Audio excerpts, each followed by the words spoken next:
For thousands of years, plants have grown in the Alps, often plain yet very resilient.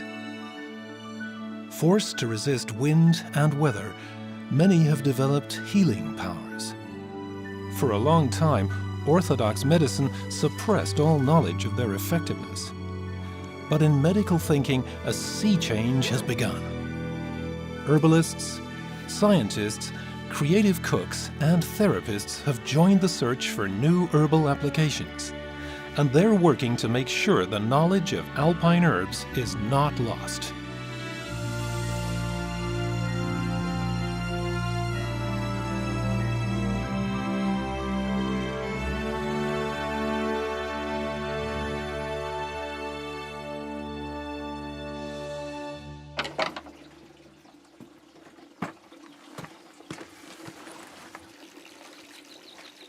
Hupsi Ilsanker is a root digger in the Berchtesgaden mountains. He supplies the oldest gentian distillery in Germany. Since the early 17th century, it has held the sole license to extract the protected gentian roots. In all this time, the root digger's profession has scarcely changed. Das ist halt jetzt praktisch, gell? Mit dem Auto. Aber das ist eigentlich das Einzige, was neuzeitlich ist, sage ich jetzt einmal. Alles andere ist Handarbeit wie vor Hunderten von Jahren. Und das hat was.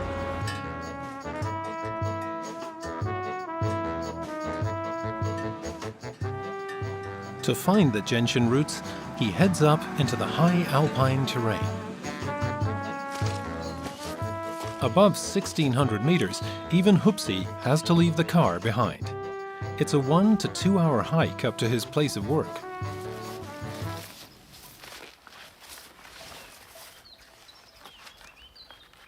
Das ist der weiße Germer. Und der, wenn nicht blüht, dann wird er oft mal mit dem Enzian verwechselt. Ist aber eine absolute Giftpflanze. Also sollte man nicht essen, nicht ausgraben, kann tödlich ausgehen. Da schläft er dann die Leber ein, die Nieren, gell, und dann schläft er selber ein. Und dann hat sich das erledigt.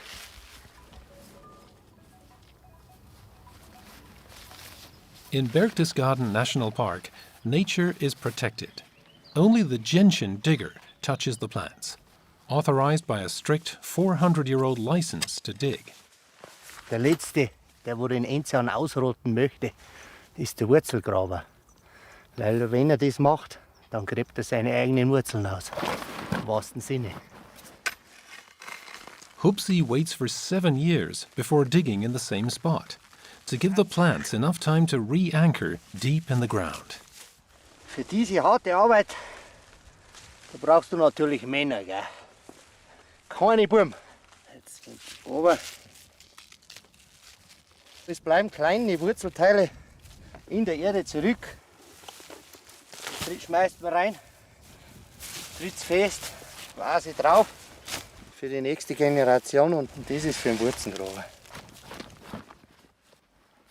Moderate but regular digging. That's what the historical document prescribes. Hupsi knows exactly where to apply his hoe.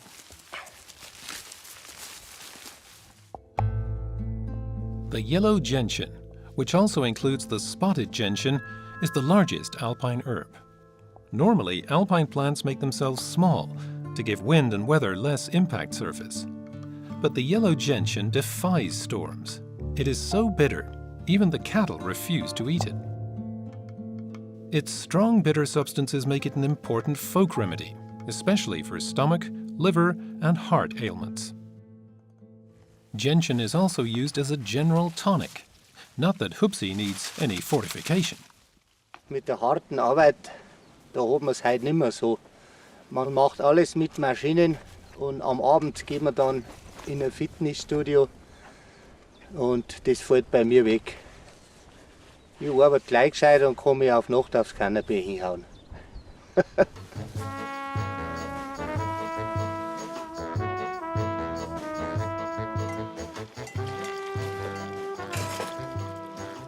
Hupsi performs this back-breaking task from June to October.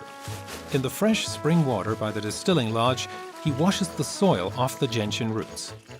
He's convinced that this plant is charged with the power of the Alps. Der Mensch meint immer, woanders ist besser oder woanders kommt was Besseres her. Das daheim ist nichts. Aber wenn du jetzt das anschaust, könnte genauso gut Ginseng sein. Leute fragen oft, was das ist, dann sage ich Alpenginseng, dann sagen sie, nee, das gibt's doch nicht. Sage ich, das gibt's und ist genauso gesund.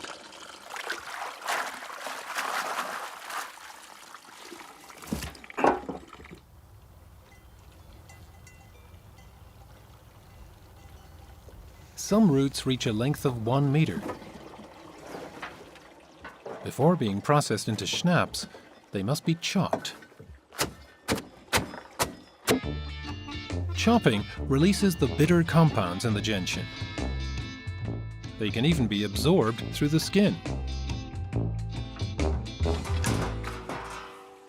They give the schnapps its flavor. To the chopped roots, only yeast and mountain spring water are added. This mixture, the so-called mash, begins to ferment and form alcohol. Now Hupsi has to stir, and keep stirring for at least 6 weeks. Das Gärverhalten ist jedes Mal anders. Wenn du meinst, du weißt genau, wie es geht, das weißt du nie. Das ist alles Temperatur, Luftfeuchtigkeit, Monde, kommt alles dazu. Es ist ein reines Naturprodukt.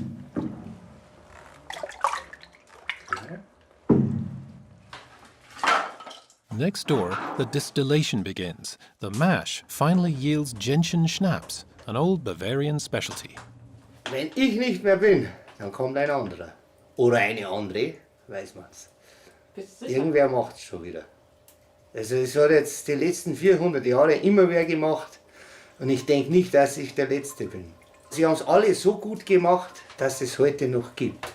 Und das ist eigentlich eine super Sache. Hupsi started root digging 30 years ago. He wants to continue for as long as he can.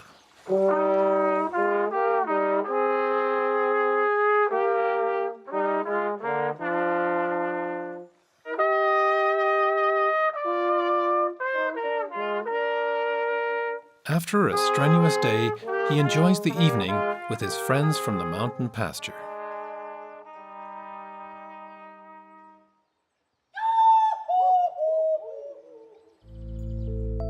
For millennia, people in the Alps have known how to use the healing powers of herbs. In the most remote villages, they often had no choice but to trust in nature. In Heiligenblut, in the Austrian Hohe Tauern Mountains, the women and children have gathered to make bouquets of all the herbs that their gardens and alpine pastures produce. It's mid-August, flowering season.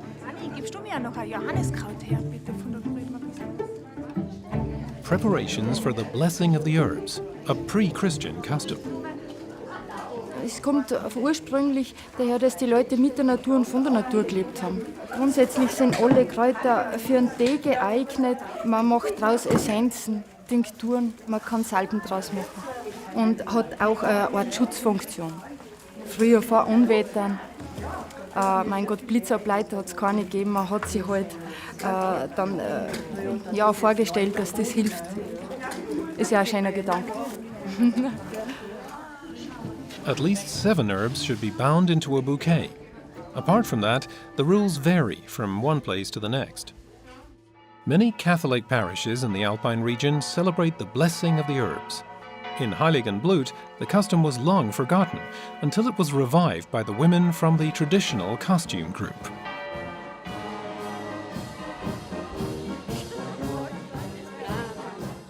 The next morning, Assumption Day. With their bouquets, the women parade to the Catholic Church to have the herbs blessed. For centuries, the Catholic Church tried to suppress herb worship as a pagan custom. Finally, its only option was to appropriate the custom, combining it with the Marian feast on 15th of August. For according to legend, Maria's grave emitted a beneficial herbal fragrance. schenkst du uns Gesundheit und Freude.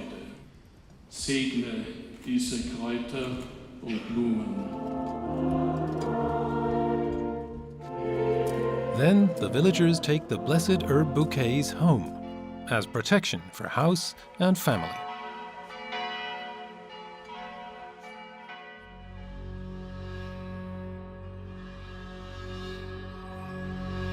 The Edelweiss is surrounded by many myths.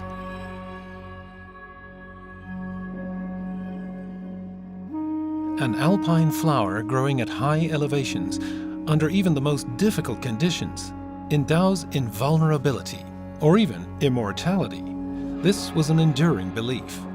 Since her childhood, Astrid Turner has been fascinated by the Edelweiss. The druggist and hiking guide loves the high alpine slopes. She's on an exploration tour of Park Ela, the largest nature park in Switzerland, in the canton of Graubünden. Here they speak 3 languages, German, Italian and Romansch.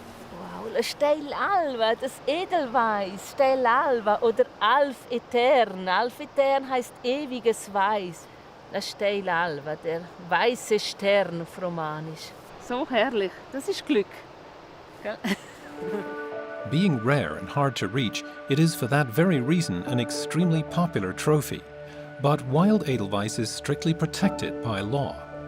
Viele Leute, die haben ja gar nie das Edelweiß gesehen und die sind so überwältigt, weil das ist ja so mystisch. Ein Edelweiß, das kann ja nur der Geliebte holen unter Todesgefahr. Und ich sage immer, ihr könnt drauf sitzen, ihr könnt sie fotografieren, die verwelken nie dann, ihr habt sie immer, aber lasst sie bitte stehen.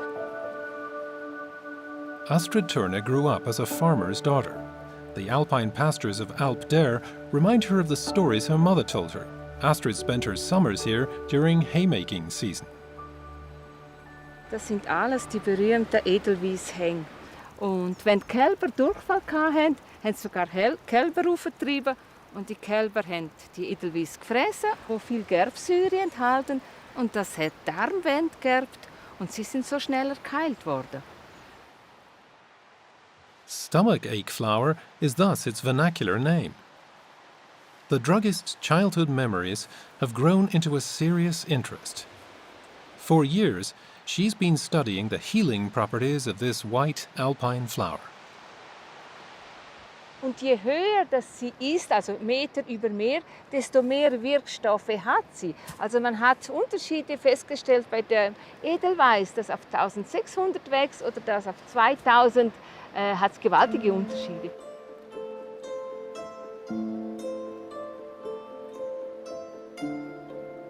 The municipality of Savoureuses is Astrid Turner's home. As is customary in Switzerland, she raises the regional flag of Graubünden each morning. In the summer, she visits her mountain cabin each day because of her extraordinary plantation, a field full of Edelweiss raised from wild seed, a pioneering achievement. She processes the plants into teas, schnapps, and above all, her individually developed line of cosmetics. Edelweiß ist eine Alpenpflanze auf den steilen Bergflanken, wo die Sonne den ganzen Tag herbrennt und vielleicht in den Inneralpen wenig Regen fällt und sie geht nicht ein. Also sie hat eine Überlebensstrategie. Sie hat, wenn man unter dem Mikroskop schaut, ganz, ganz viel Härchen. Wie ein Wollenknäuel ist das und das schützt so vor dem Verdunsten. Und so schützt sie auch uns mit dieser Überlebensstrategie und die Vitamine, die Wirkstoffe, auch dass wir verdunsten, dass unsere Haut prall und schön bleibt. Also wir altern viel langsamer. The higher the location, the denser and whiter is the hair on the flowery star. The white points are actually bracts. The bloom itself is made up of the tiny florets inside, females having yellow and males greyish florets. The mixed form is widely held to be the prettiest variety.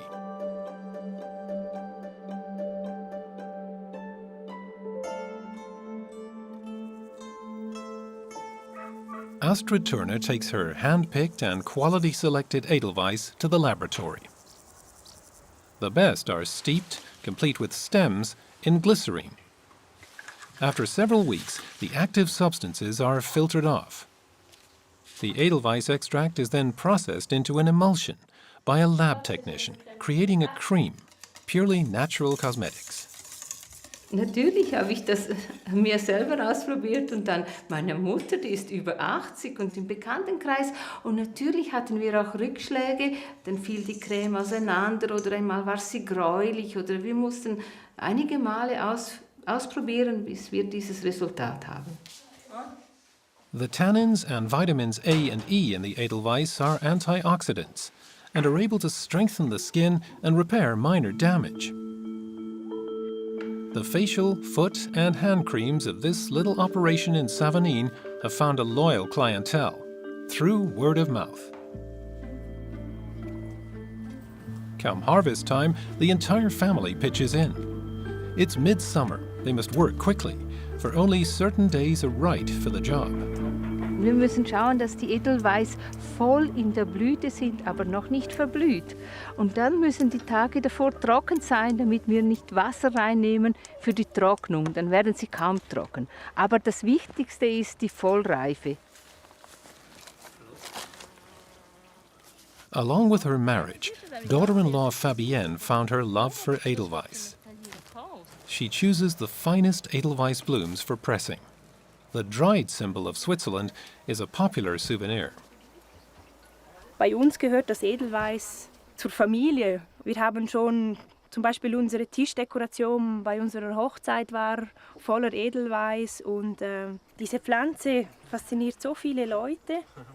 Und für uns ist es extrem schön, dass wir diese Pflanze in die Häuser der Leute bringen können und dass es nicht nur mehr ein Mythos ist, den sie in den Bergen finden, wenn überhaupt. Und das ist schon schön. Und ja, dass wir jetzt Anfragen aus aller Welt eigentlich bekommen haben und sogar aus Brasilien. Und das macht einem schon stolz, ja.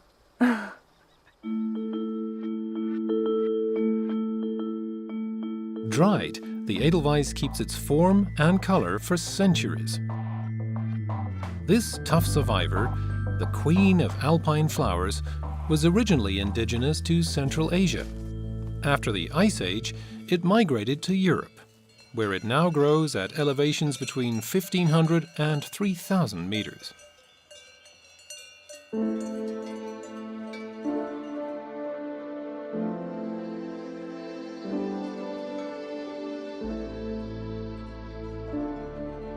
For her creams, Astrid Turner buys extra flowers from organic farmer Motti. His field lies above St. Moritz, at an elevation of 2,200 meters. But this year his harvest is meager. Sie sind einfach nicht richtig gewachsen das Jahr, die Edelweiss. Ich weiß nicht, welcher Grund. Oh ja, ich sehe dort einige Löcher. Es ist schade, aber wir wissen selber nicht, wieso und warum, oder? Es ist Natur so, Das ist ja. Natur, ja. Kann man nicht machen. Many unknown factors still hamper Edelweiss cultivation. The plant with the survival trick has only been studied scientifically since the beginning of the 21st century.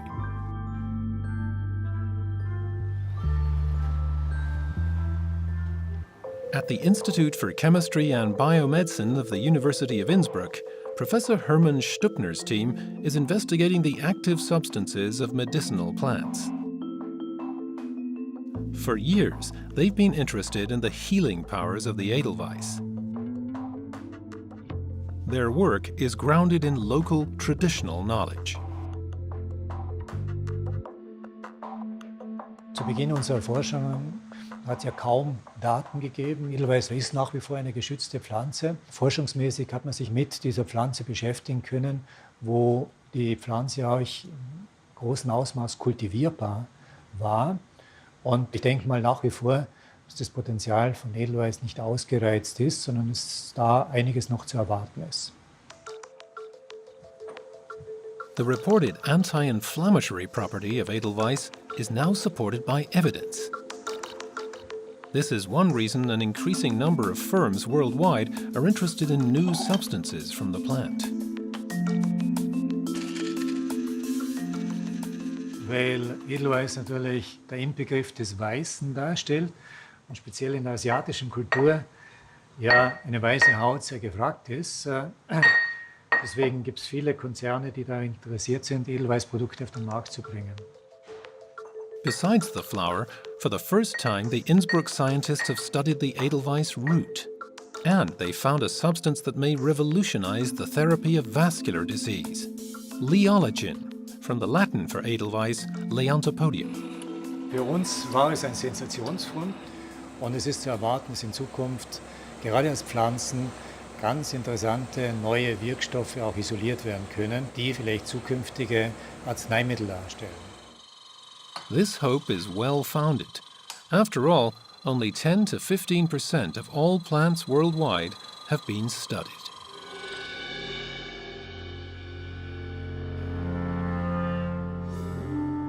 Surrounded by Austria's Ötztal Alps and accessible only on foot, lies the lodge Hohenzollernhaus. It's Christina Waltner's first summer here as innkeeper of the former mountain refuge. Christina has asked alternative therapist Astrid Süssmuth to introduce her to the medicinal plants growing all around. Astrid is a passionate hiker who passes on her herbal expertise through her books and lectures. Here, she finds a first aid remedy, the Alpine Adeno style, or Alpendost. So, da haben wir ihn. Das ist eine ganz geschickte Sache, der Alpendost. Wenn du einen verstauchten Knöchel hast oder verschnackelt oder sowas, man knüllert den dann, also so richtig, dass da der Saft rausgeht. Wenn du es einmal probierst, schau mal, knüller mal mit. Und dann siehst du gleich, dass da so eine Feuchtigkeit, so ein Wasser rauskommt. Und dann tut man das praktisch um einen verstauchten Fuß rum, dass es schön fest roh ist, eine Bandage rundherum. Die wirkt sehr, sehr abschwellend auf Verstauchungen und Prellungen, die angeschwollen sind, so stumpfe Verletzungen einfach. Und noch dazu zum Abschwellen ist es auch total kühl. Merkst du das? Ganz kühl, ganz angenehm ist das, ja. Ja, das ist angenehm. Nature holds healing power, but also numerous dangers, including one plant in particular. With its intense blue flowers, wolfsbane is not only an eye-catcher, but also the most toxic plant in Europe. Just 0.1 milligrams per kilogram of body weight may prove fatal.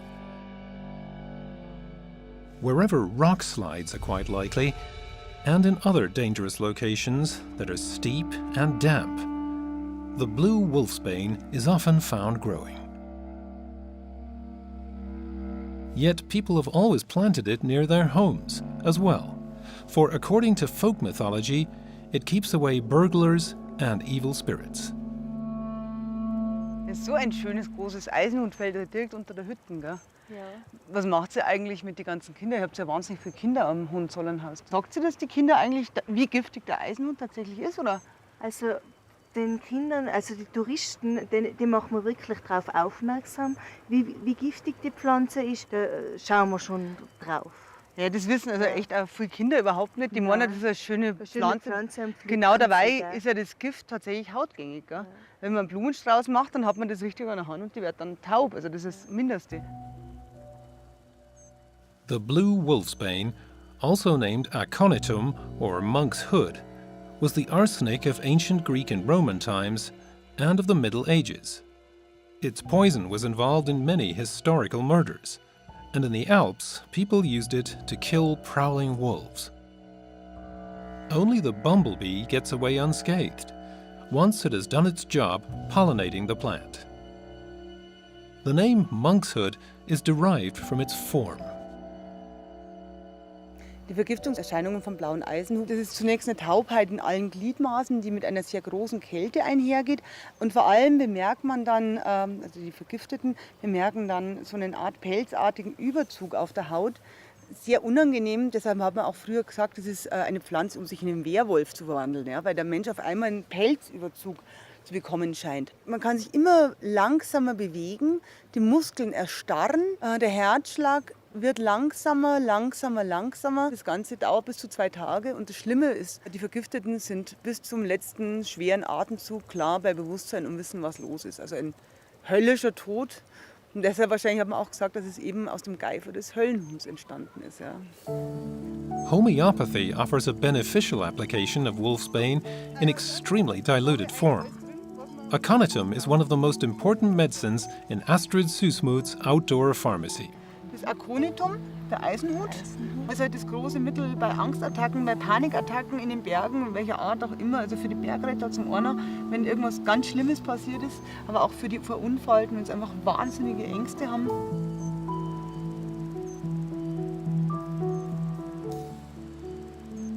Applied properly, the toxic plant thus becomes medicine. Long ago, monks knew this too, for they used wolfsbane in high dilution against the ailments prevalent within damp monastery walls, febrile infections, neuralgia, and rheumatism. And from the Middle Ages on, monks were in charge of applying and passing down this knowledge of plants and their healing properties. The Benedictine monastery of Admont in Styria houses the largest monastic library in the world.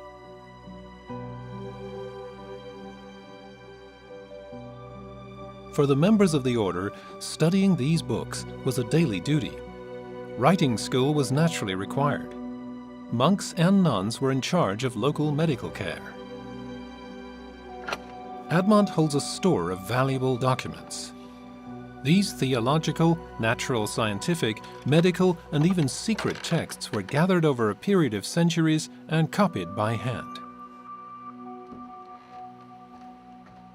Klöster waren immer Horte der Wissenschaft und der Bildung. Man hat auch immer wieder versucht, natürlich den Menschen nicht nur Bildung weiter zu vermitteln, sondern auch Heilung zu schenken, eben durch Kräuter, durch Medizin. Und damit musste man sich natürlich auch fortbilden, um diverse Rezepturen und Medikamente herzustellen.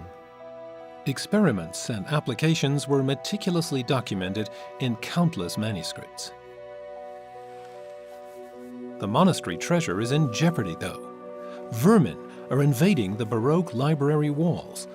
In a huge effort taking months, conservators clean book after book to preserve this knowledge for generations to come.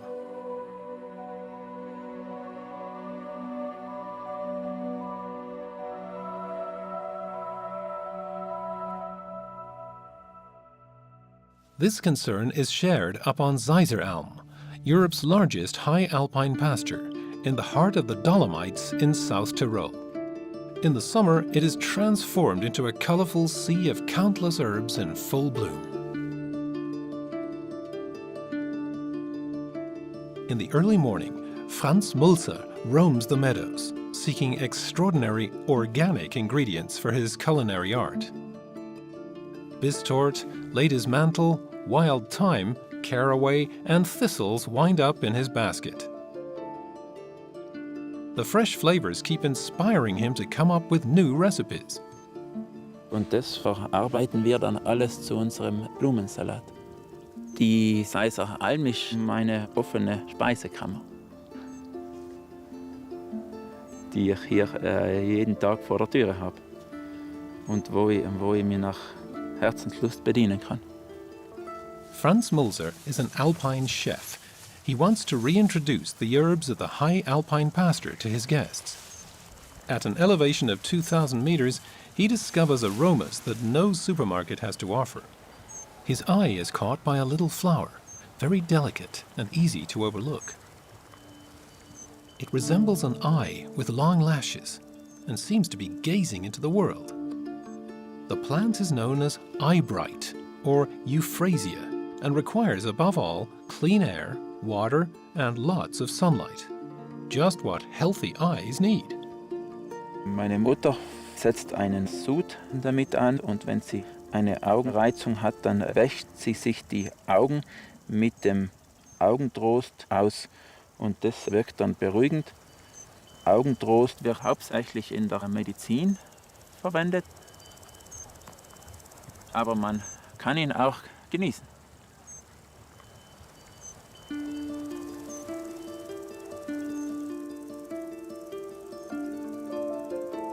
Born here, Franz has deep roots in the culture and landscape of South Tyrol.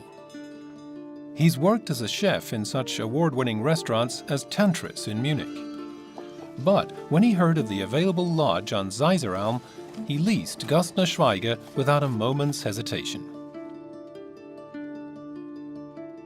Ich habe es nie bereut, noch, dass ich von der Großstadt wieder hergegangen bin. Es ist einfach meine Heimat. That's Eyebright decorating the yogurt strudel with berry compote, and the 15 herb dumplings are sprinkled with alpine meadow flowers.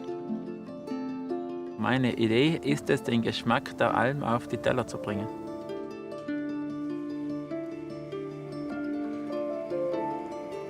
Soup made from hay, an old South Tyrolean dish.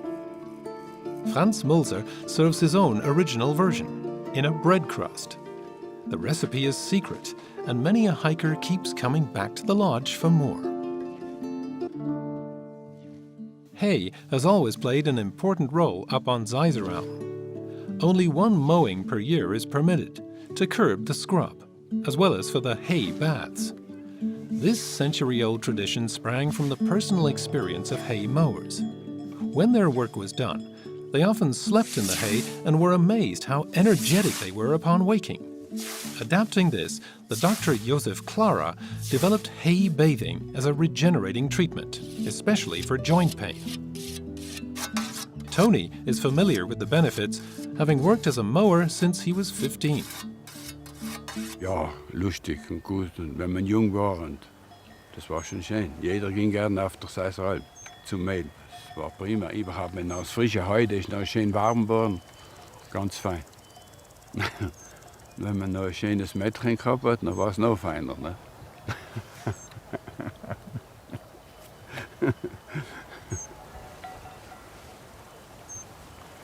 Regular inspections guarantee the quality of Dolomite hay.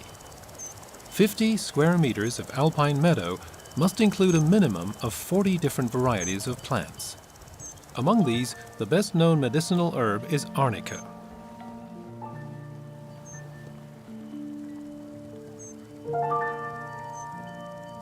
Tousled and untidy, but tough, it grows at high elevations.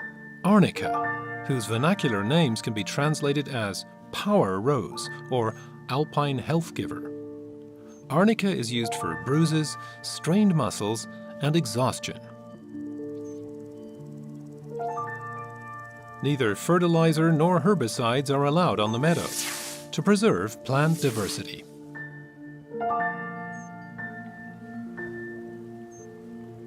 The mown grass from the mountain is brought in and transported to Huiles, where the former hay bathing station of 1903 has been converted into the Hay Bath Hotel. The hotel barn stores the raw material for the guests' bathing applications. David Kompatcher runs the family operation in the 4th generation. Dieser Heuduft ist typisch für unser Haus, weil wenn die Gäste ankommen, dann riechen sie das schon in der Hotelhalle und dann fühlen sie sich schon, als wären sie also wirklich im Heubad angekommen. Ne? Das riechen die schon. Und das kommt von einem Inhaltsstoff im Heu, das ist das Kumarin.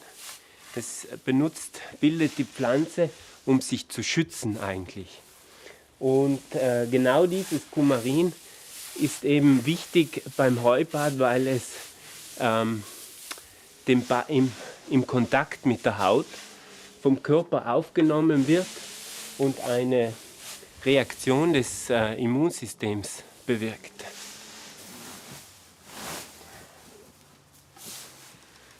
Hay baths used to be medically prescribed, for rheumatism and back pain, for example.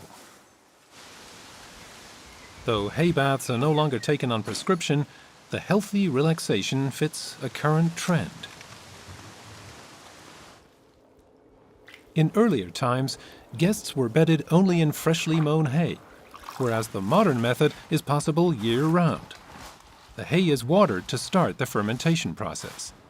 This generates heat, which releases the herbal essences. So, darf ich schon? Bitte sehr, das war jetzt schön vorbereitet. Es kann losgehen. Hay bathing has become a much more comfortable affair. 120 years ago, the bath attendant simply packed relief seekers into a pile of hay. The natural fermentation process reached temperatures of up to 60 degrees. Today, a waterbed regulates the temperature. The heat allows the body to absorb the active substances through the pores. Die Füße packt man natürlich auch komplett ein. Der Sinn der Sache ist, dass man einfach intensiv schwitzt. Und dann müssen die Füße ganz bedeckt sein.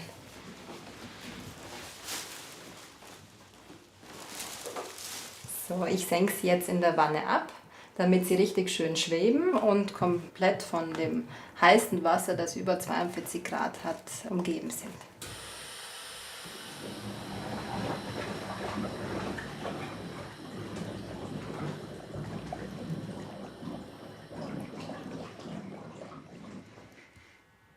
While the bather sleeps, the herbs go to work.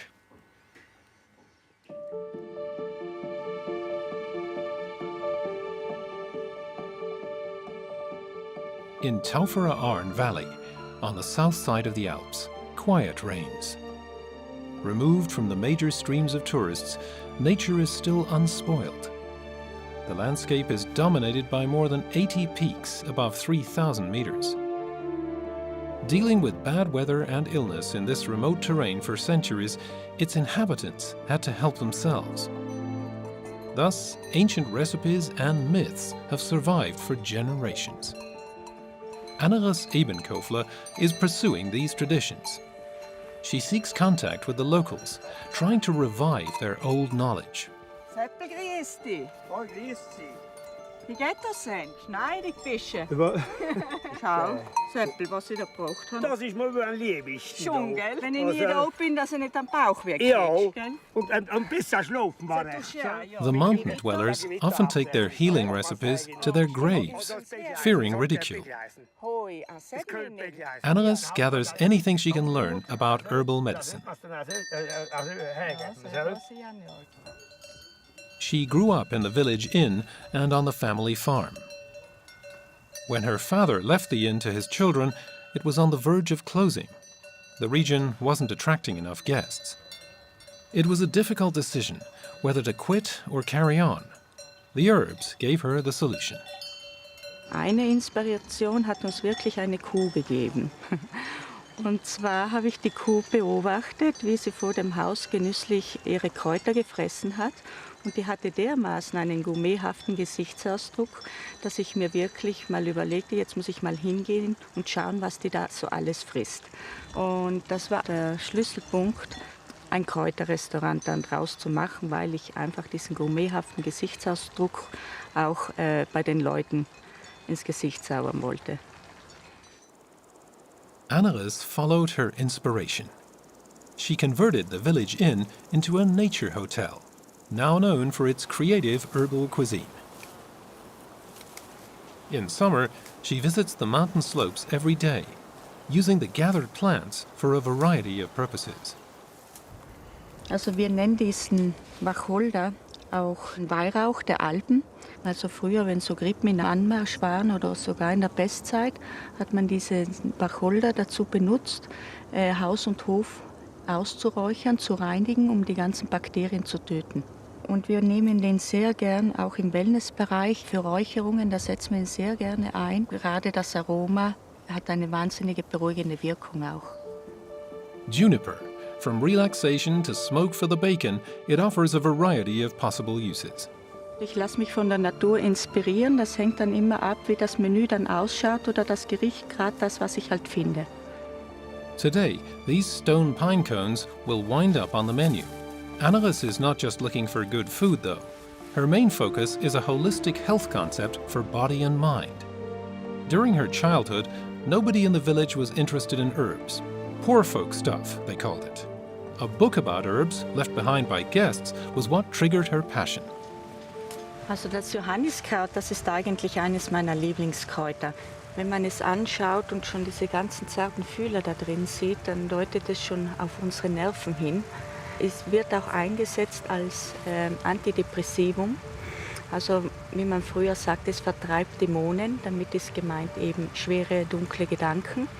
Und das ist eine ganz tolle Lichtpflanze, also da begegnet einen schon die Sonnengöttin persönlich. When the days are longest, the St. John's wort blossoms. It doesn't like shade.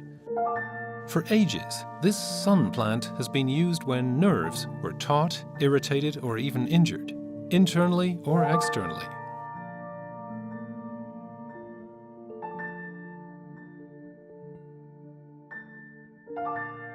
From her gathered knowledge, Annelies developed what she calls the Alpine teachings.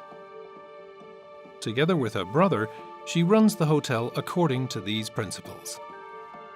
Was mich immer schon fasziniert hat, wie die Leute damals mit diesen simplen Kräutermitteln wirklich sich geheilt haben, aber eher noch sich gesund erhalten haben. Und ich möchte dieses Wissen nicht nur ausgraben, sondern wirklich für alle erlebbar machen und dieses uralte Wissen aber auf die heutige Moderne übertragen.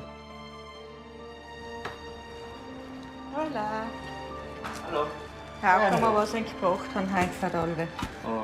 In the kitchen, they love to experiment. The resiny taste of the stone pine might go well with a fillet of venison. When she opened the herb restaurant 10 years ago, Annelies had to overcome resistance. Ich war die Exotin im eigenen Land und wie ich nur auf die Idee komme, überhaupt Kräuter oder halbe Wiesen zu verkochen. Aber mittlerweile, muss ich sagen, wird überhaupt immer mehr wieder auf das Regionale zurückgeführt. Man weiß wieder unsere Sachen zu schätzen, auch diese alte Urküche von damals. Und das integriert eben mit den Kräutern, also der gesundheitliche Aspekt, den wir auf den Teller eben vereinen möchten. In the winter, there is St. John's wort in the spelt soup. To make the herb suitable for external use, it requires a certain method of preparation. Even the timing of its harvest is essential. In erster Linie achte ich darauf, dass ich das nur an Sonnentagen pflücke. Es muss sehr viel Wärme dabei sein, am besten noch in den Mittagsstunden, weil da die Sonne am kräftigsten ist. Und dass die Knospen noch nicht ganz geöffnet sind. Denn da hat es eigentlich noch die größte Kraft. Wenn man die Knospe reibt, dann kommt diese rote Farbe raus. Das Hyperizin nennt man das, aber umgangssprachlich in der Volksmedizin heißt das das Johannisblut.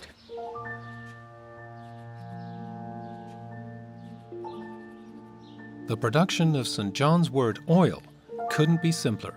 Fine oil, St. John's wort, and plenty of sunbeams. Gerade diese Kräuter, die im Sommer wachsen, wo die größte Hitze ist, die brauchen wir dann im Winter, also ein halbes Jahr später, wenn die wenigsten Sonnenstunden sind, da ist das eigentlich das größte Heilmittel.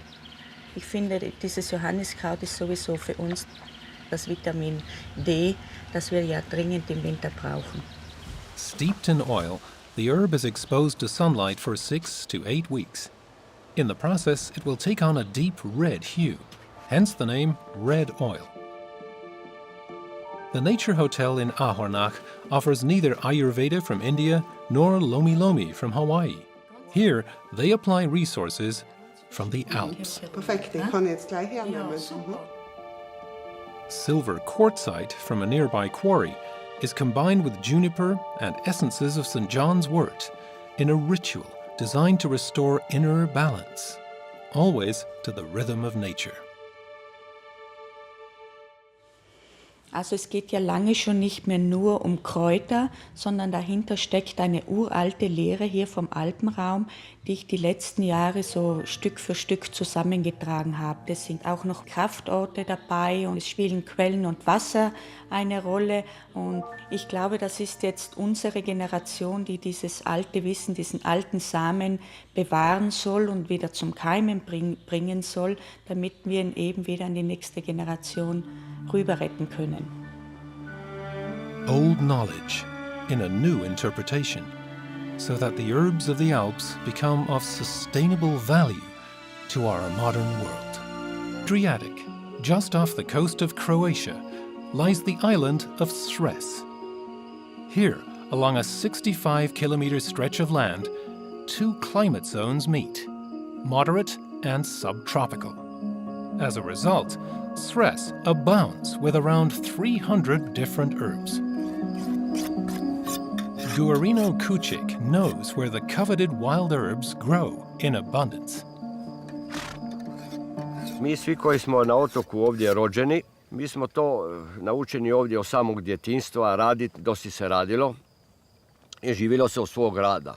I naučili smo cijeniti i voliti ono od čega smo i živjeli i tako nastavljamo.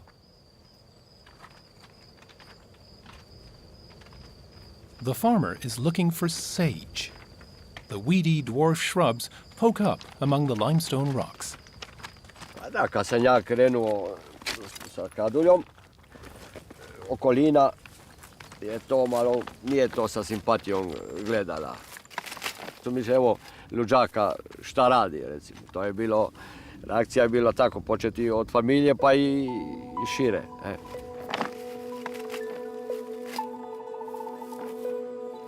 On the island, the sage is exposed to harsh weather conditions.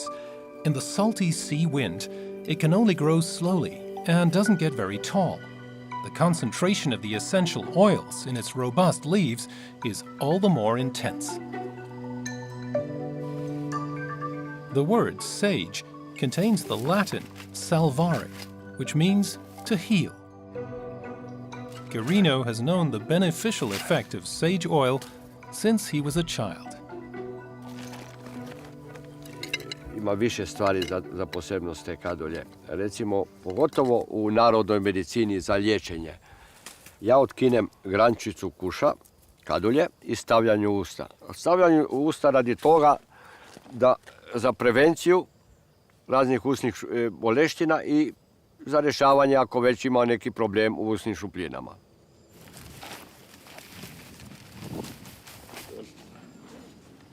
He can't use harvesting machines in this terrain.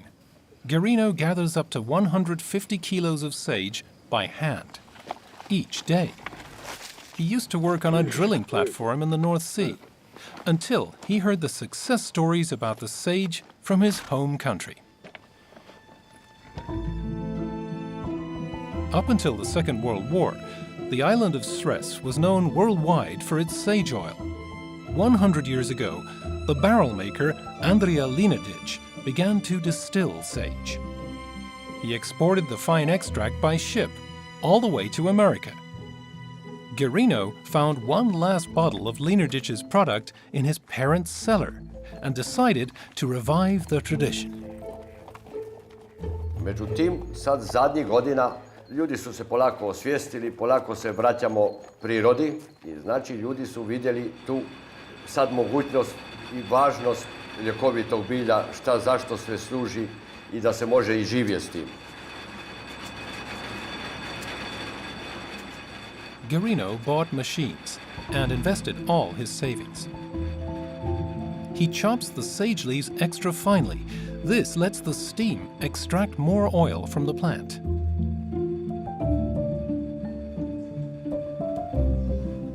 It all began with a still for hard liquor. Guarino discovered it in his grandfather's barn. Znači, studirao sam, mučio sam se da bi postigao maksimalno. I nisam nikad se ne može postići savršenstvo, ali polako, u godinu se usavršava i došao sam do toga i tu sam, mislim da je tu više manje je to skoro sam vrh. To obtain 1 liter of pure oil, Guarino has to distill more than 100 kilos of sage. Znači ide na maksimalnu kvalitetu i na jednu količinu u granicama nekim, tako da se i održi recimo, da ne bi došlo do nekog uništavanja. Mislim šta ne može doći na način kako mi to radimo, jer treba i sutra živjeti i preksutra i za sljedeće generacije. Guarino doesn't even throw away the residue left in the tank. It is used as field manure or as fodder for the farm animals.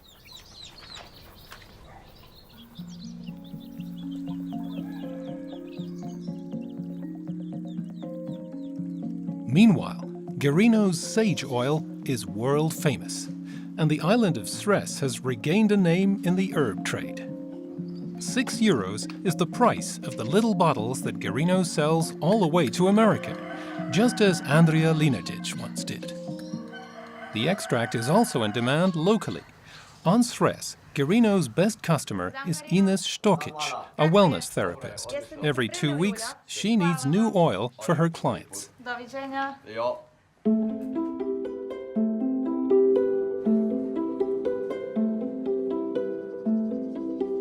For a long time, the island was in limbo. Tourism and the premium sage oil have made it attractive. The hotels focus their marketing on wellness by the sea. Današnja svakodnevica je nažalost stres. Ljudi puno rade I kad dođu na naš otok u biti pokušavaju se nekako odmoriti. Na našem otoku to sve ide onako nekako polagano, usporeno, baš zato da se oni mogu totalno opustiti. Ines's treatment begins with aromatherapy.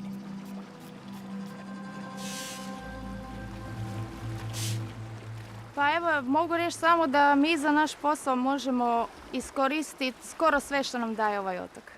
Naša kadulja, ona je majka svih ulja. To je jedno od ulja koje se najviše koristi kod nas.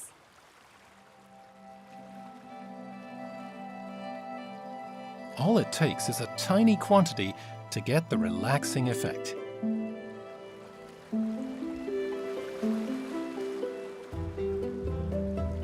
A mixture of clay and ground olive stones cleanses the skin, a natural peeling treatment.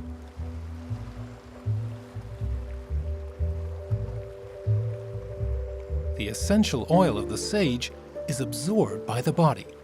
It stimulates the blood flow and energizes body and spirit.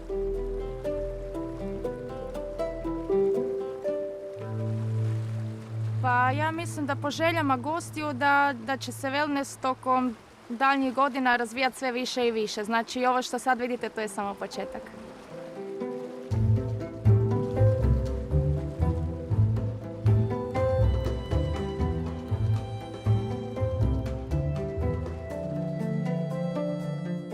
May marks the beginning of the herb season on Stress.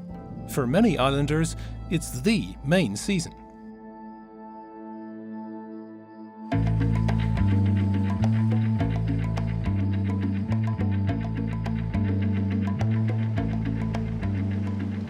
Among them is Mladen Dragoslavic. When the sage begins to bloom, he has 1 month to gain his income for the entire year.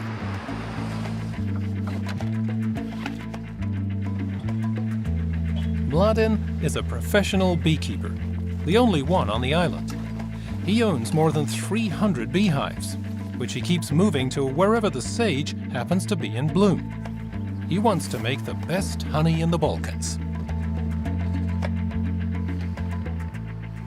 Through careful observation, he knows which flowers the bees prefer and when.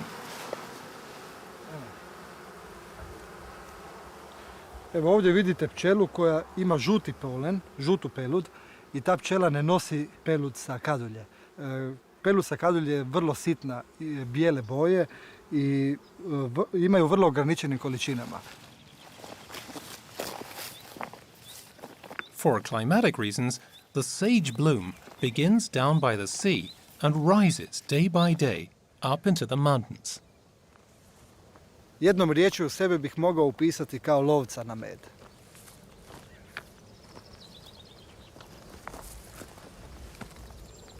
Brze I kratke odluke dovode do života ovdje, osobito u pčelarstvu, jer je vrijeme za preživljavanje vrlo kratko I o jednoj kvalitetnoj ili jednoj lošoj odluci ovisi život ovdje.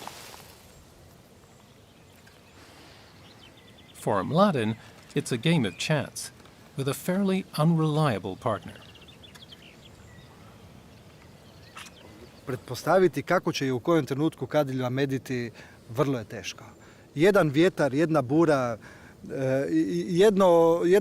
jedna kiša sa malo više vode jednostavno upropasti cijelu godinu I vi je morate ponovno čekati novih 365 dana.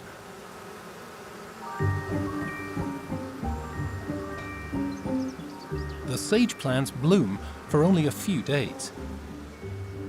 During this period, the flowers need to be pollinated. It's give and take, for without the bees, the sage couldn't survive. The bees in turn need nectar and pollen for their colony. It's a symbiotic relationship between plant and insect, under great time pressure.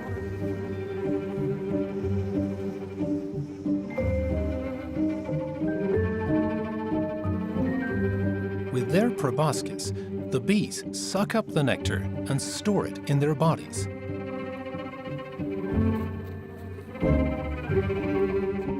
Mladen's bees are particularly long and narrow.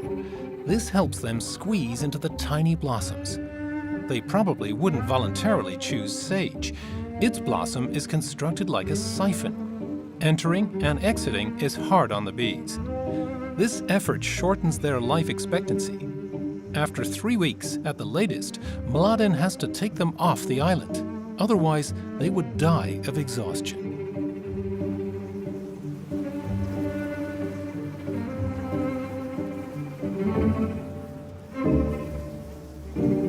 With great effort, the heavily laden bees reach their hive. During peak blooming season, they produce 5 kilos of honey each day.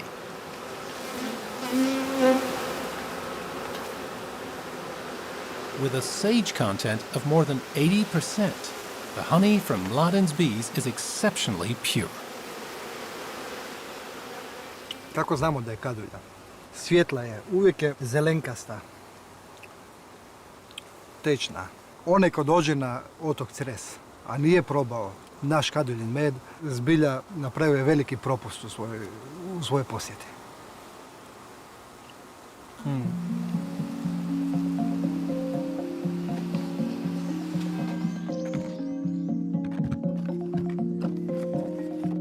Business is good.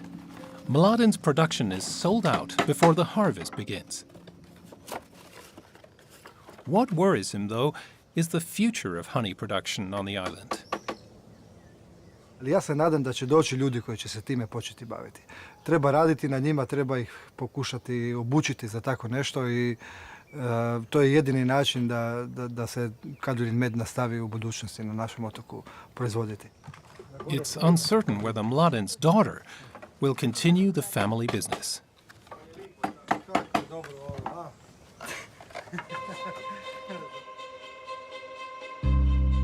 More than 300 different medicinal herbs grow in the Balkans.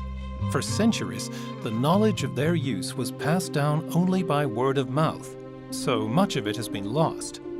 Yet some of this lore can still be found in the Macedonian capital of Skopje, in the country's last herbal dispensary. Slagjana Stoyanova is one of the main herbal experts on the Balkan Peninsula. For the plants, she gave up her job as a journalist. To sekogаш има еден момент кога ти лично на себе ќе почувствуваш помош од некоја билка и одеднаш ќе се отвори тоа магично поле и ти ќе почнеш толку да им веруваш и едноставно си некако со друг однос кон нив. И започнува тоа дружење. Slagjana offers exclusively her own products, tea mixtures, tinctures and creams. In Macedonia, they're officially approved as medicine. Мислам дека тоа е можеби она што малку не дели од некои други што само се трговци, што само ги продаваат билките. Ние сме билкари, значи ги сакаме, ги почитуваме, ги познаваме, ги негуваме, ги култивираме и ги продаваме. Slagjana grows 25 herbs in her own fields. Мики, значи да го направимо за повишке, за месец. Да, за месец да. This Macedonian expert is even planning a factory for herbal medicines. She dreams of a network of herbal dispensaries, caring for people's needs. But she prefers to treat her customers' aches and pains herself.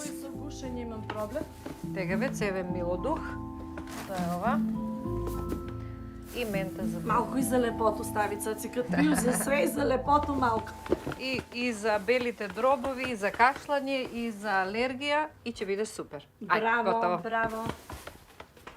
Повеќе се пишува, повеќе се зборува, се чита.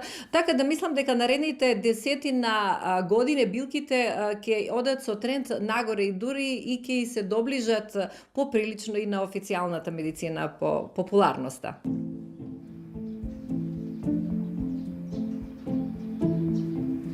Slagjana owes her knowledge of herbs to the elderly women from the surrounding villages. She has conducted countless inquiries, jotted down nearly forgotten recipes, and systematically tested their effects.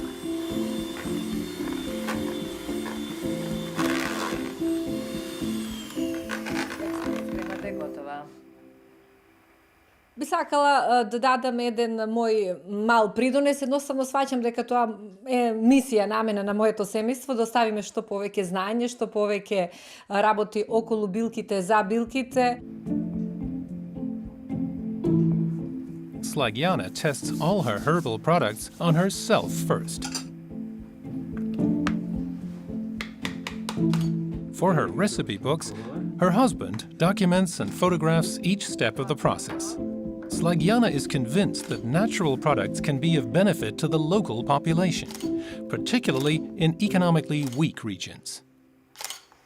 Мислам дека во Македонија добро би дошла една национална стратегија за искористувањето на билките, за нивното земање од природата и за користењето меѓу луѓето, како и една национална кампања во смисла на тоа да сме поблиску до билките, повеќе да ги користиме. Например, поблиску до билките, така е поздраво, поубаво за луѓето, а и секако многу поевтино за државата. She even takes her message onto Macedonian television.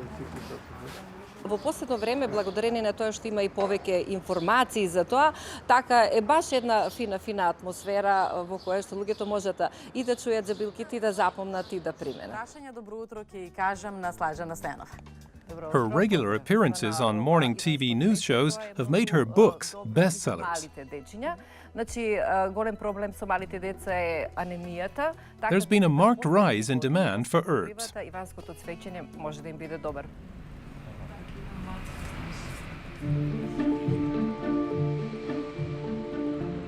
In Skopje, as in many cities, hollyhock grows almost unnoticed. Though the plant resembles a rose, it is an herb.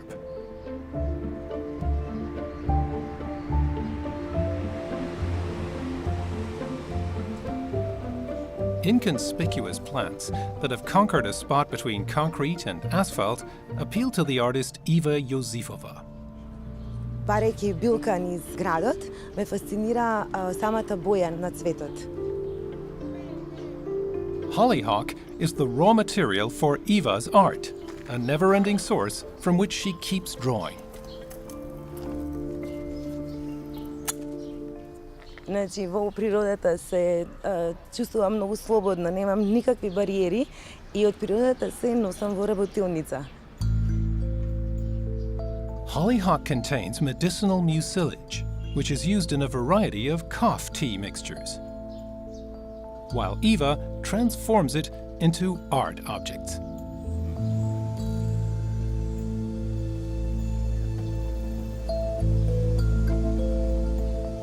Eva studied art. During the drawing process, she had the idea that paper itself could be a form of artistic expression.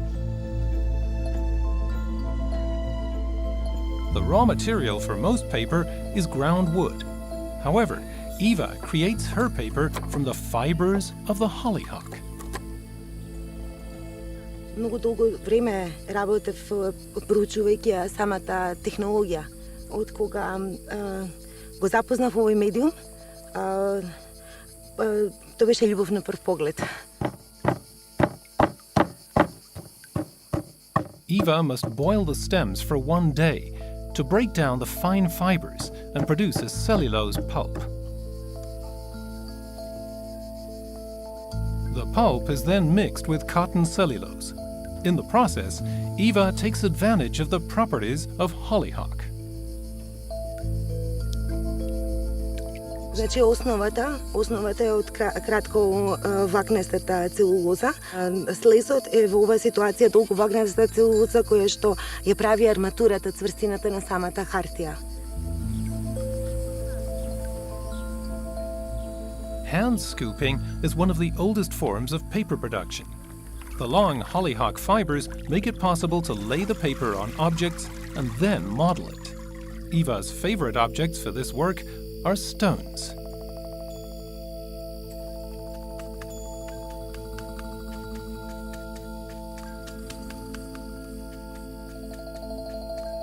Светот во природата е нешто најубаво што може да постои, а најкратко трае.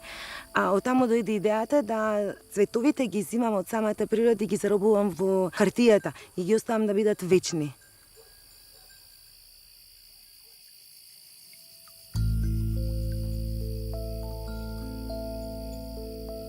Eva's works of art have a message. Macedonia's plant life is in danger. To the artist, the resilient hollyhock stands for all the plants that are slowly losing their natural habitats. The striving for industrial growth and booming construction threaten to crowd out Macedonia's sensitive wild vegetation. The global effort for sustainability is making slow progress in the Balkans, in part because it is hardly promoted by the government. Eva abducts the herbs from the city, and finally she returns them to the people as objects of art. Delicate sculptures, as fragile as nature. Преку уметноста ја пренесувам пораката да се зачува природата, да ја развијам еколошката свест кај луѓето.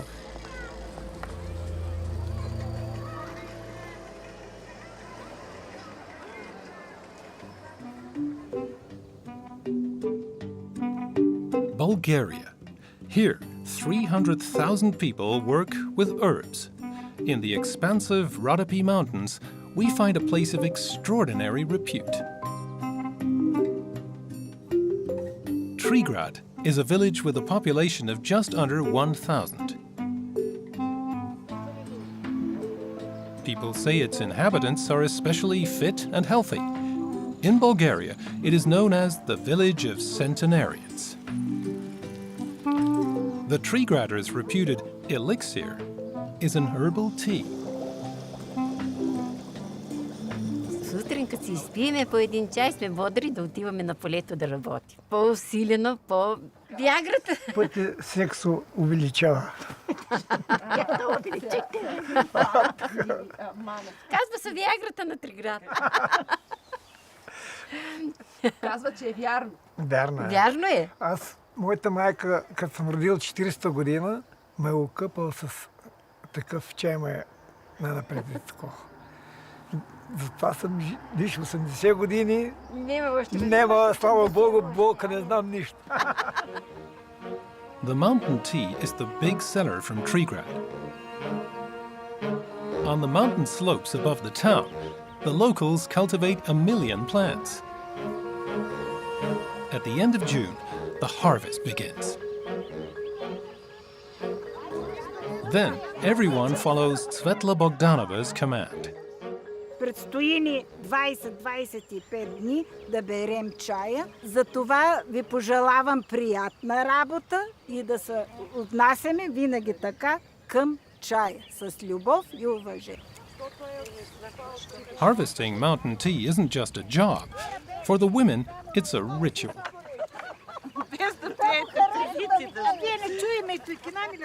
Ами ние тук се разбираме поначало, но нищо не излазе навънка. Тук, което споделим, тук си остава, като затворена книга сме. The tea harvest is a welcome source of income, supplementing their meager pensions. Svetla and the other villagers are delighted by the rising demand. Така, ние работиме и мълчиме. The mountain tea has to be cut while in bloom, when its active substances are the strongest. Така. Точно така. Брои стъпалцата. 1, 2, 3, 4, 5. На 5 се реже. Ниско се реже. Точно така. Тук другото да не се отреже.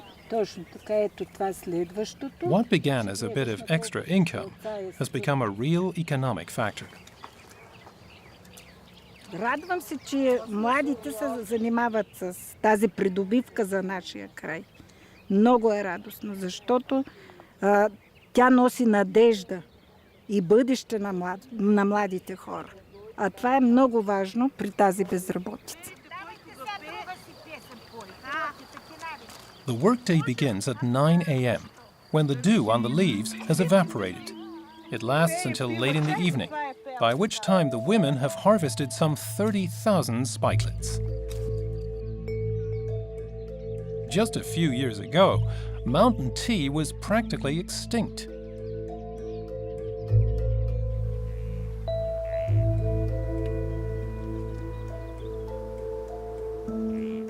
The existence of plantations is primarily due to the efforts of Michaela Jordanova. It all began when the biologist came to Trigrad to study the wild herbs in the Rodopes. Родопите са планина, която представя изключително богато биоразнообразие. В същото време тя ни представя свои специални видове растения, което от професионална гледна точка е голямо удоволствие. The mountain tea belongs to the family of the Labiates and prefers a dry environment with plenty of sun. It grows wild only in the karst mountains, above 1,300 meters.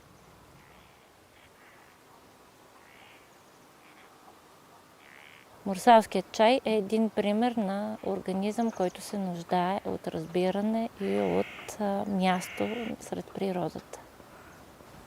Защитата, която тук търси, е да избяга настрани от високите треви. Тук намира подкрепа от условията на средата, които не са благоприятни за развитие на други растения.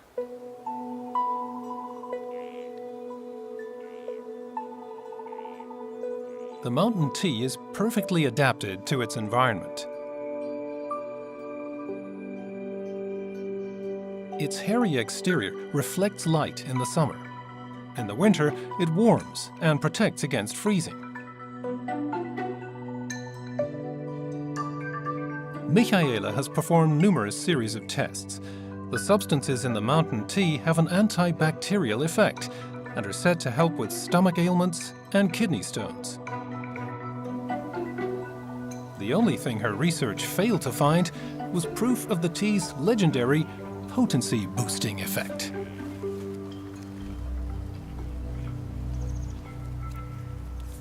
Такива растения често ги споменават като панацея, растения, които лекуват всички болести, покрай което се създадоха и много легенди за неговите свойства, които не всички са верни. Съществува конкуренция между самите хора, кой ще набере повече чай, поради което те бързат да го съберат незрял и дори го изкубват с корените. Michaela's hope rested on the strongest and most vital plants she gathered in the mountains.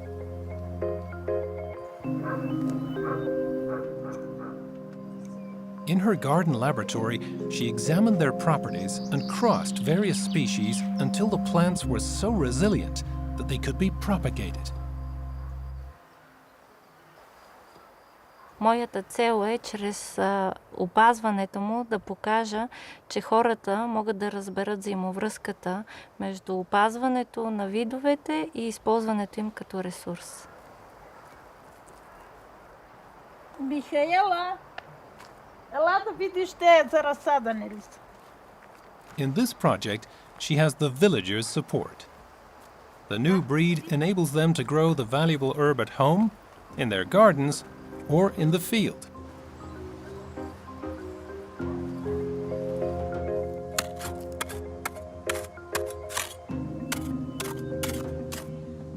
Преди години почти загубихме едно растение от дивата флора на Родопите. С новите ни усилия, които полагаме, се надявам отново да го видя сред дивата природа, неговото ново бъдеще.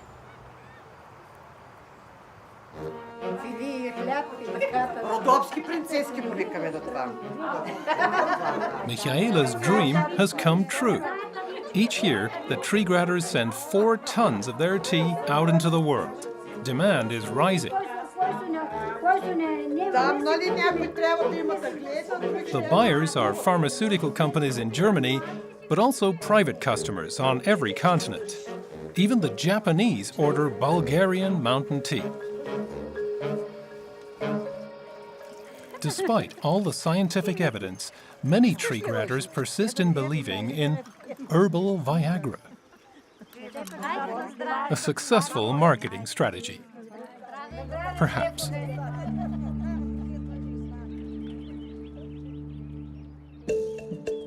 The Balkans are considered Europe's poorhouse. High unemployment has caused depopulation of the rural areas. Yet there are people trying to stem the tide. Nikola Nikolov is a teacher in the village Chiprovci in the Bulgarian Balkan mountains. With his pupils, he's created a school garden for herbs. С работата в опитното поле, първо да бъдат запознати с тия растения, които липсват и които те след нас ще продължат да разпространяват. Това, което сме започнали, те ще го довършват. Айде да видим сега. Още по-дълбоко трябва. One herb is particularly dear to Nicola, dyer's madder. Its roots make it so valuable. Това вече е друга работа. Диги. Ето го.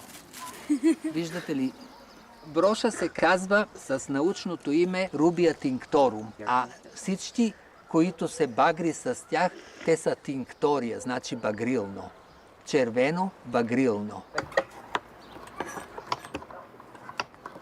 To obtain the dyer's madder dye, the pupils need patience and sharp knives.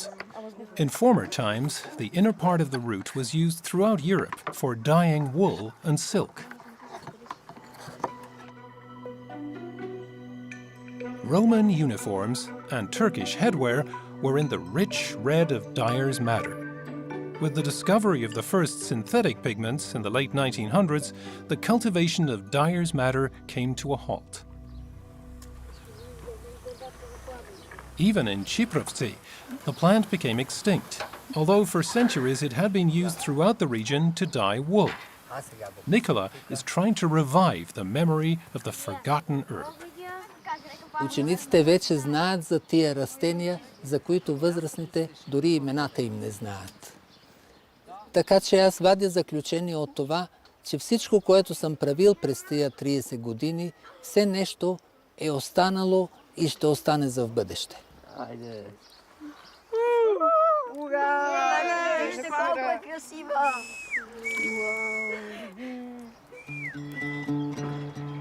Chiprovci was once a flourishing weaving center. The villagers mainly produced carpets. The herbal dyes made each rug unique and were in great demand.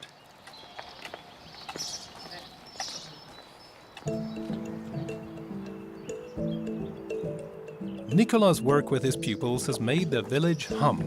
His dyes have revived an old trade. Нося ти прежда. Това е от брош. Добре. As a youngster, Svetlana was a professional carpet weaver. She recently took up her craft again.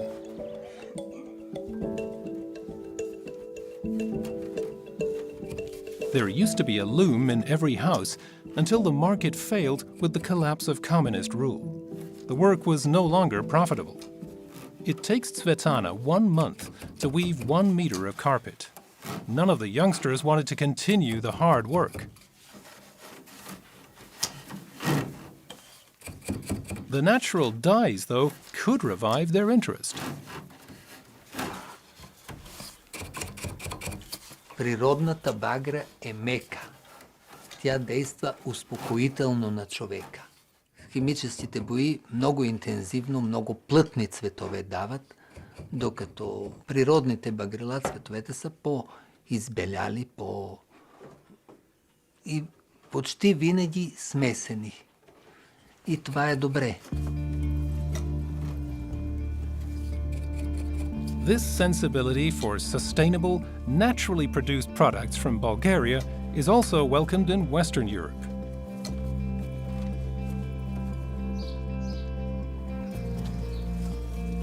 For Nicola, dyer's madder is only the beginning. From seed companies in Germany, he's ordered the seeds of other dye plants that used to grow in Chiprovci. Тъгата ми идва оттам, че ние губим много растения. Всеки човек, когато нещо притежава, той не го цени достатъчно. И чак когато го изгуби, разбира какво е изгубил. His wife, Penka, helps him archive the plants.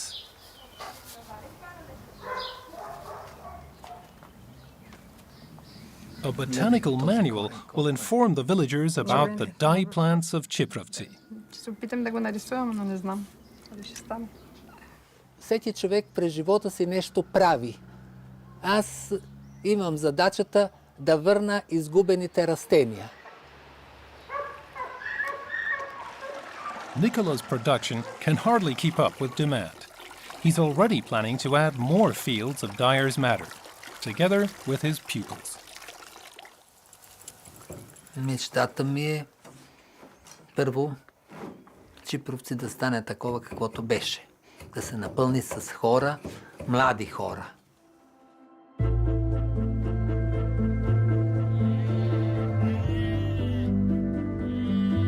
The fact that the Balkan countries are not industrialized also has its advantages. The countryside is free of pollutants, and the Mediterranean climate helps provide fertile soils. Thus, the trade with medicinal herbs is growing increasingly lucrative.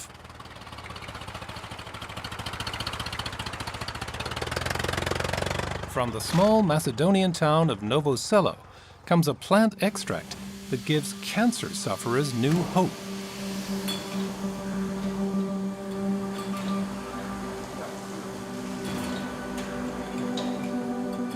But the line between magic potion and hocus pocus is, as so often, a fine one.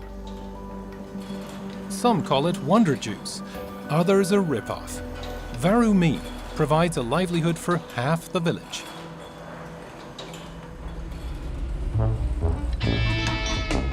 It all began with this man, Dr. Ivan Georgiev.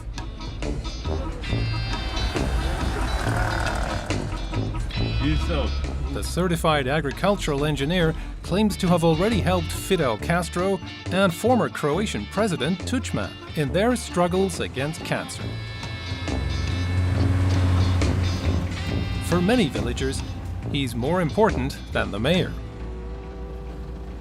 На ова планина, на овој граждан, ги знам сите могучи места, кои каква почва, друго каква топлина и самата почва каков квалитет на билки треба да даде.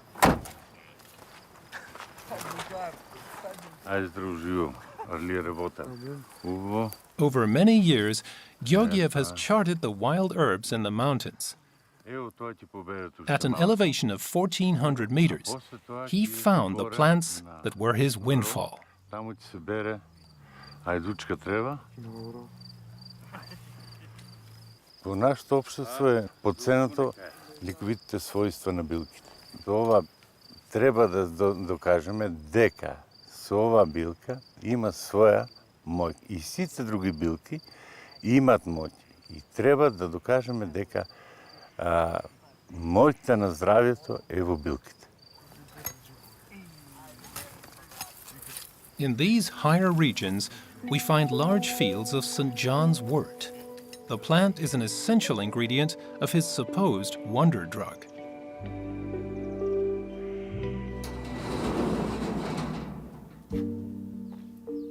Before varumine can be produced from the herbs, they have to be dried for several weeks.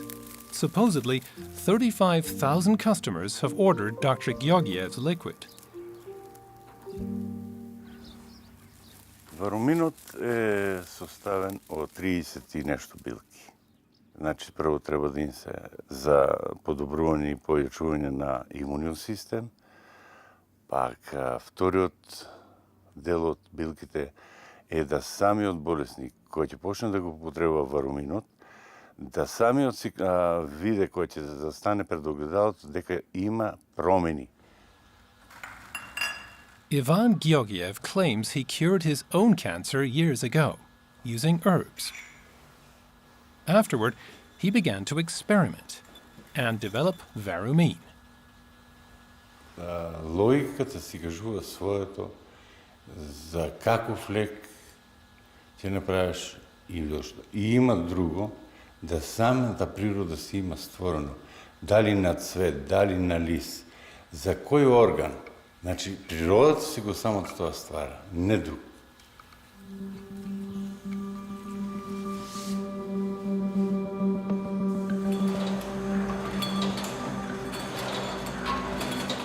A 3-month course of treatment with the liquid costs 1,700 euros. Its effectiveness so far remains unproven.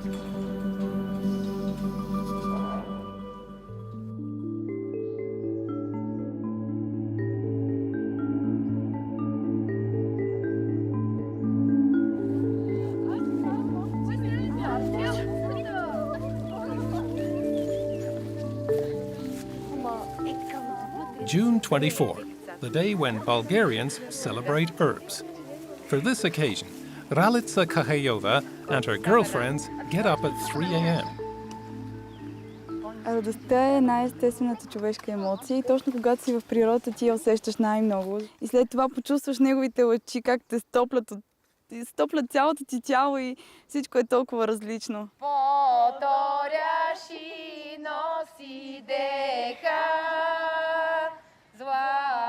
To Bulgarians, St. John's Day is more important than Christmas. They say the sun has nearly reached the end of its journey into summer.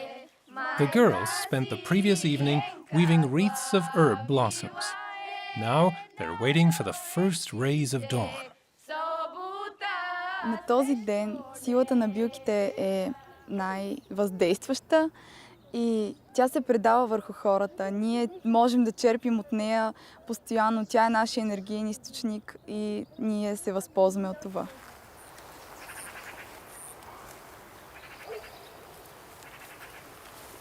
The wealth of wild herbs and medicinal plants holds great potential for the Balkan countries.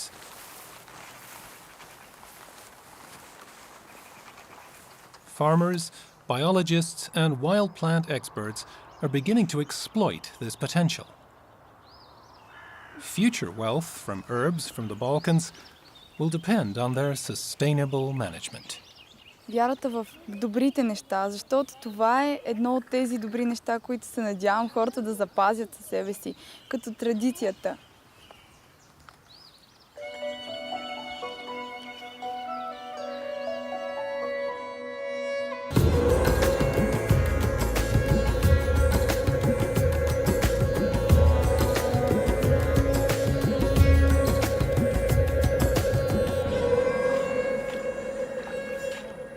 In the swampy meadows of tropical Kerala thrives brahmi, water hyssop.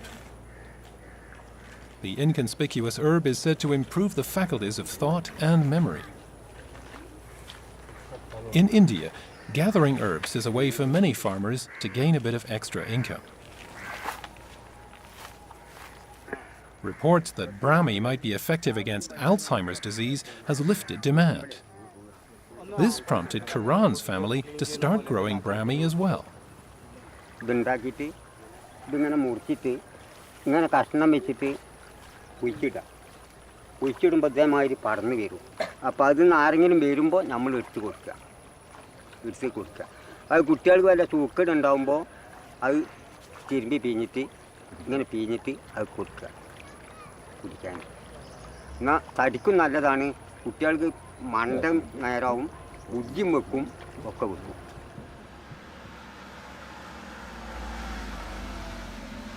Karan sells his brahmi harvest to a small factory.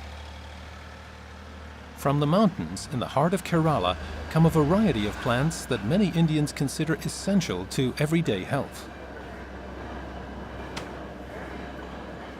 The boss receives herb deliveries personally. In his artisanal production, Abdul Jabbar Gurukal processes more than 500 medicinal herbs into Ayurvedic medicines. Ayurveda means the science of life. It was long forbidden under British colonial rule. Yet some small producers preserved their old recipes.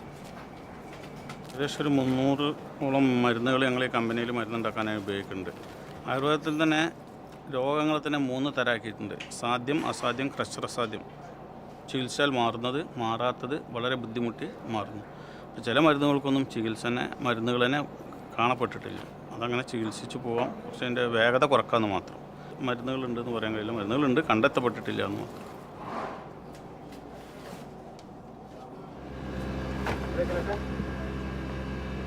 Brahmi is used in many Ayurvedic medicines. 10 kilos of brahmi will fetch Karan about 20 euros. That is a good income for an Indian farmer.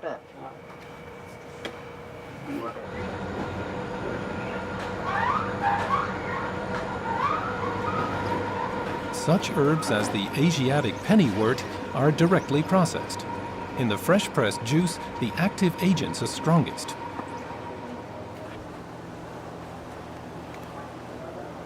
The heart of the artisanal operation is the oil kitchen.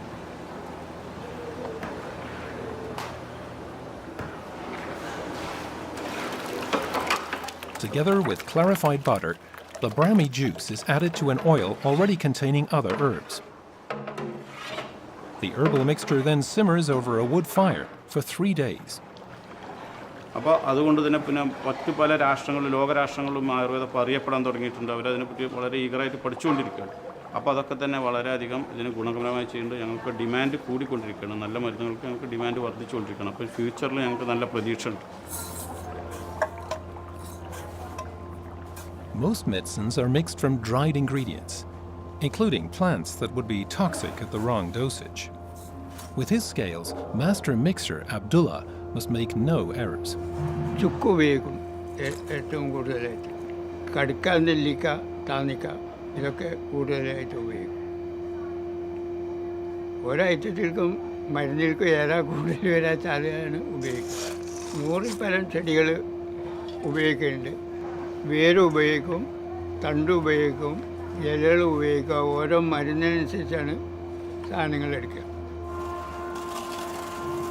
Chavana Prasa consists of 36 ingredients. The medicine is said to preserve youth, raise desire, and fortify mind and vitality. Demand for Ayurvedic salves and pills continues to rise, raising demand for the herbs as well. In India, with a population approaching 1.5 billion, the rural population is highly reliant on comparatively cheap herbal medicine. But herb plantations are still scarce, and only few of the varieties are cultivated. Businessmen like Abdul Jabbar face increasing supply problems. Availability എന്ന് പറഞ്ഞാൽ മുമ്പത്തേക്കാളും കൂടുതൽ കിട്ടാൻ വിഷമമായി തുടങ്ങി. കാരണം forest ജനസാന്ദ്രത കൂടി, ഒഴിഞ്ഞ സ്ഥലങ്ങളൊക്കെ ഇല്ലാതായി. അങ്ങനെ അതുള്ളത് കൊണ്ട് എന്തുണ്ട്, അവൈലബിലിറ്റി കുറഞ്ഞുണ്ട്. മറ്റേ നമ്മൾ ചുറ്റുപാടും തന്നെ കുറേ മരുന്നുകൾ നമുക്ക് ലഭിച്ചിരുന്നു. Abdul Jabbar's family not only produces medicine, the family business also includes an Ayurvedic clinic. Against spinal disc pain, an oil mixed with herbal extracts is rubbed in with the feet. The treatment is meant to not only relax the mind and musculature, but to mainly affect the flow of energy.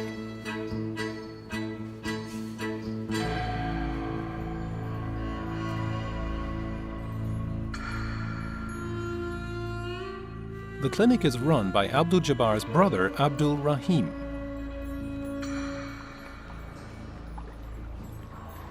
Shirodhara treatment involves pouring oil onto the patient's forehead for 20 minutes. 5,000 years old, Ayurveda is a holistic medicine that regards body, mind, and spirit together. നാഡി എന്ന് പറയുന്നത് ഈ പിന്നെ ധമനികളുടെ രക്തക്കൊഴലുകളുടെ മൂവ്മെൻ്റാണ്. ഇതിൽ blood move ചെയ്യുന്നതാണ്. ആ മൂവ്മെൻറ്റിൻ്റെ സ്വഭാവം നോക്കിയിട്ടാണ് നമ്മൾ ഈ അസുഖം തീരുമാനിക്കുന്നത്. എങ്ങനെയാണ് മൂവ് ചെയ്യുന്നത്? തവള ചാടുന്ന പോലെ, പാമ്പ് പോകുന്നത് പോലെ, പക്ഷി പറക്കുന്നത് പോലെ, അങ്ങനെയുള്ള മൂവ്മെൻറ്റുകൾ നോക്കിയിട്ടാണ് നമ്മൾ തീരുമാനിക്കുന്നത്. അത് എക്സ്പീരിയൻസ് കൊണ്ട് കിട്ടുന്നതാണ്. ഒരു അധികം മരുന്നുകൾ, ആയുർവേദ മരുന്നുകൾ ചേരുന്ന ഒരു ഫോർമുലേഷനാണ് ഈ ട്രീറ്റ്മെൻറ്റ് ഉപയോഗിക്കുന്നത്. നിരവധി രോഗങ്ങൾ ഞങ്ങൾ ഉപയോഗിക്കുന്നുണ്ട്. ഹെഡ് ഇഞ്ചുറീസ്, അതേപോലെ പിന്നെ തലയിൽ വരുന്ന ആഘാതങ്ങൾ, പക്ഷാഘാതം, അങ്ങനെയുള്ള നിരവധി ടെൻഷൻ, ഇങ്ങനെ നിരവധി രോഗങ്ങൾക്ക് വേണ്ടി ഞങ്ങൾ ഉപയോഗിക്കുന്നുണ്ട്. ഇതൊക്കെ ഓരോരോ ഹെർബ്സ് മാറിക്കൊണ്ടിരിക്കും, ആയുർവേദ മരുന്നുകൾ മാറിക്കൊണ്ടിരിക്കും, പ്രൊസീജിയർ ഇതേമാതിരി തന്നെ ഇരിക്കും. ബ്ലഡ് ഒന്ന് നോക്കുക.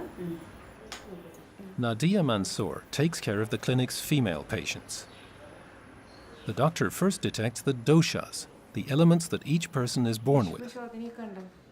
Air governs movement. Fire and water govern biochemical processes. And the element earth stands for firmness in the body.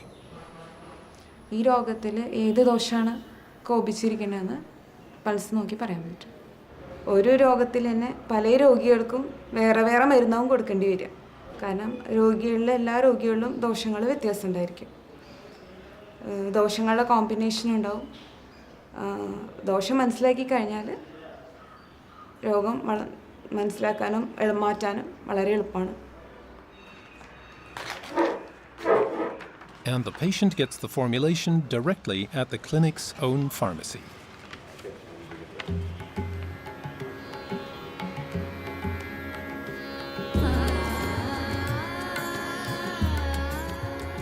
Some of the ingredients for Ayurvedic medicines grow only in the mountains of northern India.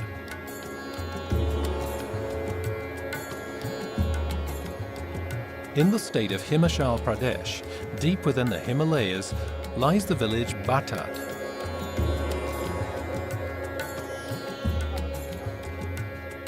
What the few villagers don't grow themselves, they find at a small village shop. It is run by Jindu Ram.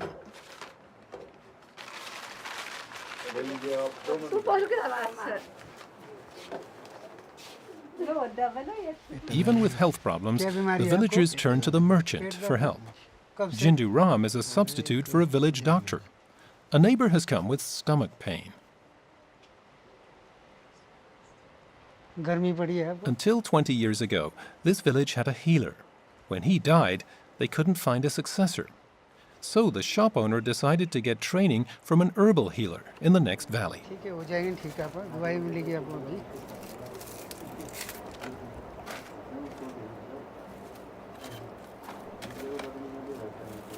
डिस्पेंसरियाँ दूर है, चलो जड़ी बूटी से इलाज करते थे।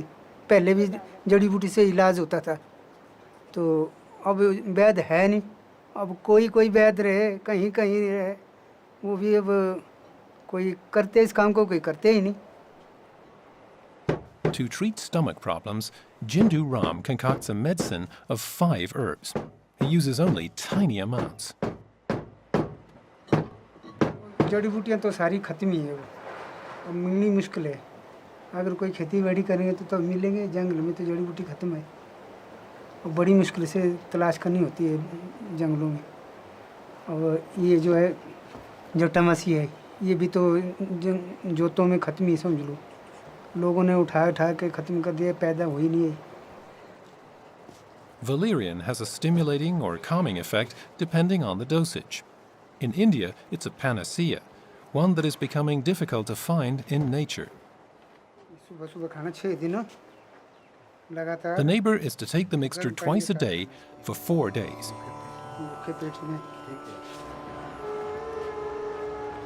Without the herbal medicine, these villagers could no longer afford to get treatment.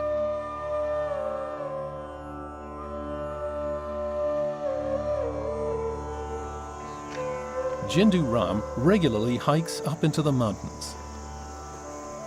In the forests and on the alpine meadows, gathering herbs is strictly regulated or totally forbidden. Not everyone respects this. There's a thriving black market for wild herbs. After 2 hours, Jindu Ram reaches his goal. At 3,500 meters, the Forestry Authority has planted a small herb garden, a rare feature in the mountains of the Indian Himalaya. Here he finds kutki, the Indian gentian. Formerly prescribed for leprosy, today its extremely bitter roots primarily help asthma sufferers. In the herb garden, we also find Brahmi, named after Brahma, the Hindu god of creation. Jindu Ram knows 3 varieties of Himalayan Brahmi. ये ब्राह्मी जो है काटे हुए के काम में आती है। यहाँ से कट लगता है, मांस में लगता है, हड्डी टूटती है, ये उस काम के लिए है। इसको सुखाना, सूखा करना इसको, फिर सुखा कर जो 2 जड़ी बूटी और पड़नी। मीन की ब्राह्मी जो है वो आती क्या नाम पेट कब्ज के काम में, जिसको पेट कब्ज हो गया वो उसके काम में आएगी। तो जो असली ब्राह्मी जो है वो सेहत बढ़ाने के लिए, उससे सेहत बढ़ती है, उसको जो है दूध के साथ इस्तेमाल करते हैं और उस ब्राह्मी से जो है आदमी की सेहत बनती है। A growing number of medicinal herbs have become hard to find in nature, like Bankakri, the Himalayan mayapple, which is said to fight tumors but is also highly toxic when incorrectly dosed. ये तो 4-5 साल के अंदर भी खत्म हो सकती है और दोबारा बीज पड़ना नहीं, वो कच्ची उखाड़ रहे फिर तो खत्म होने जा रही। और जड़ी बूटियाँ जो है ऐसी नर्सरी में ही मिलेगी, बाकी जगह नहीं मिलेगी। वो पब्लिक का हो गया, अपना ही नुकसान हो गया। तो बाहर जो है इतनी सारी जड़ियों के पता नहीं कितनी दवाइयाँ बनाएंगे वो। हमारे लिए तो कुछ काम की नहीं है। हमारे जो नहीं जानता तो उनके लिए क्या है ये तो ऐसे ही घास लगा है। अब जो जानते हैं उसी को है पता कि भाई ये किस काम के लिए होती है।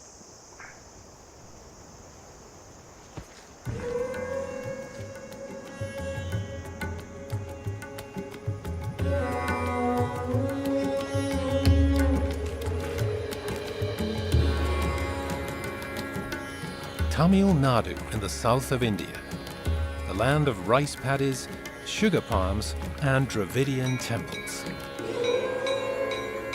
Since ancient times, people in India have been extracting aromas and essences from herbs. In the temples, they burn incense in honor of the gods and sacrifice holy basil to them.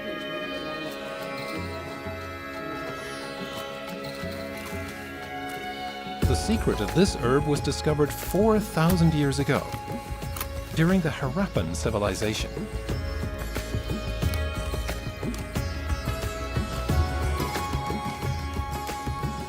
A member of the legume family, this bushy plant thrives in the hot and humid climate of southern India. Though related to beans and lentils, its seeds are inedible. It is valuable because of the dye extracted from its leaves. The ancient Greeks called it indicon, coming from India. From this, the English derived the word indigo. This artisan operation was founded under British rule. Today, Balamanikam's family processes 3,000 tons of indigo per year. இந்த indigo மூலமாக நம்ம துணிக்கு மட்டும்தான் சாயம் போட்டுட்டு இருக்கிறோம் இவ்வளோ நாள். ஆனால் நிறைய பேர் வெளிநாட்டிலேருந்து காஸ்மெட்டிக்காகவும் மற்ற பர்பஸ்க்காகவும் ஸோ இதுக்கான டிமாண்ட் வெளிநாட்டில் இனிமேட்டு அதிகமாக இருக்கும்.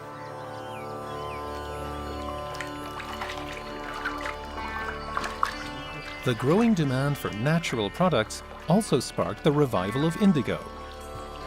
It takes only 10 grams of indigo to dye 1 kilo of cloth. When the cloth emerges from the indigo solution, it's yellow. The air then oxidizes the indigo, and within seconds it changes color to green, then blue.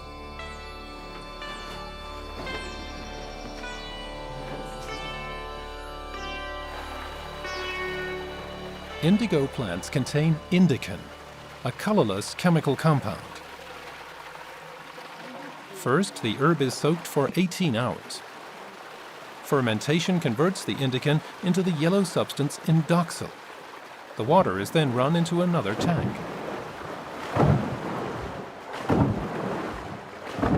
The workers toil away. For a full hour, they must churn the solution, aerating it. For this contact with air is what oxidizes the yellow indoxyl into blue dye. The water is non-toxic and can be discharged into the fields. The indigo has settled to the basin floor and can be gathered for further processing. The workers must first heat the dye, then filter and press it. இதுக்கு 2 ton அளவு அவுரி செடியை போட்டோம்னா தான் 5 kilo இல்லை 10 kilo indigo நமக்கு கிடைக்கும். Indigo தங்கத்துக்கும் ஈடாக indigo அந்த காலத்தில் சொல்லிட்டு இருந்தாங்க. எதனாலனா இது லேபில் சிந்தட்டிக் இண்டிகோன்னு ஒன்று கண்டுபிடிச்சாங்க. அதை கண்டுபிடிச்சதுலேருந்து நேச்சுரல் இண்டிகோவுக்கு மார்க்கெட்டே போயிடுச்சு. இதை நாங்கள் இந்த பிஸ்னஸ் நாங்கள் விடாமல் இதை நாங்கள் காலங்காலமாக நாங்கள் பண்ணிட்டு தான் வந்துட்டு இருந்தோம்.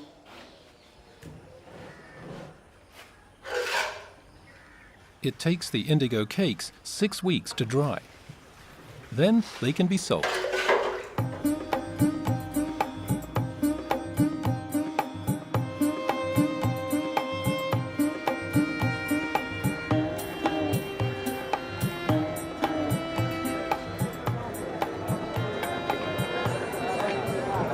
Indian cuisine is above all a spice cuisine. Only few fresh herbs are used, with the exception of coriander. And in the south of India, the markets naturally offer the leaves of the curry tree. Freshly fried in oil, they are an essential ingredient of southern Indian cuisine. Another plant on the southwest coast is vetiver. The plant belongs to the family of sweet grasses. Its versatility is almost unsurpassed. In India, vetiver is not only used in medicines and cosmetics, it also flavors foods. And by stabilizing the soil, it even protects against erosion.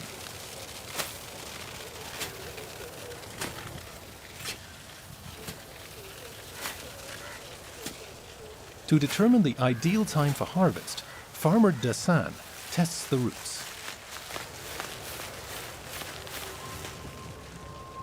Only they are processed, while the grass itself is fed to the cattle. Formerly, vetiver roots were primarily made into curtains. Their aroma keeps away mosquitoes. Indira Satyan and her friend Divya weave the roots into mats.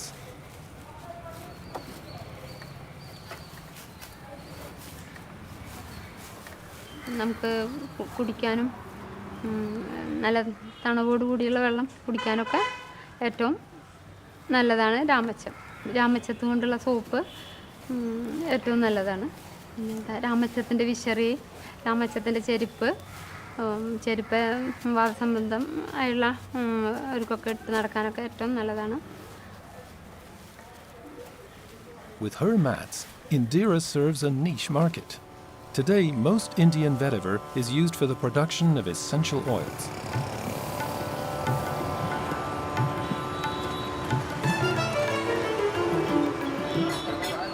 A holy day in Mysore. In southern India's city of aromas and fragrances, marigolds and jasmine flowers are being strung into garlands. They're being prepared for the elephant-headed god Ganesh.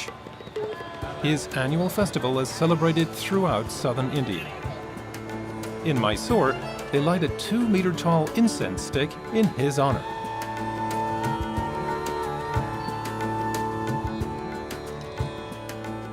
Arjun Ranga has 300 employees, but their boss composes the fragrances himself. To make incense, especially our specialized incense, we use a whole host of Indian herbs like jatamasi and tulsi and turmeric. And of course, we have our traditional vetiver and all of that as well, which we use the extracts of in our incense making.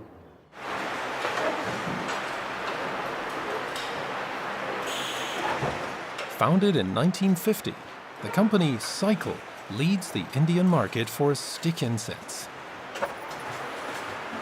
Arjun Ranga runs the family business in the 3rd generation.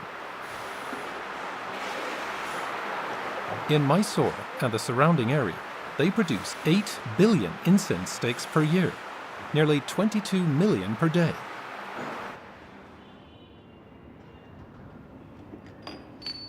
Our first successful brand was called Cycle Sugandha Mallika.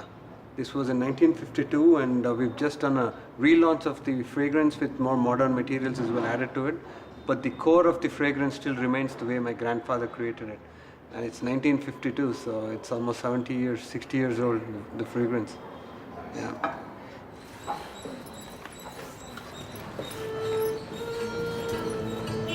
The bamboo comes from the northeast of India.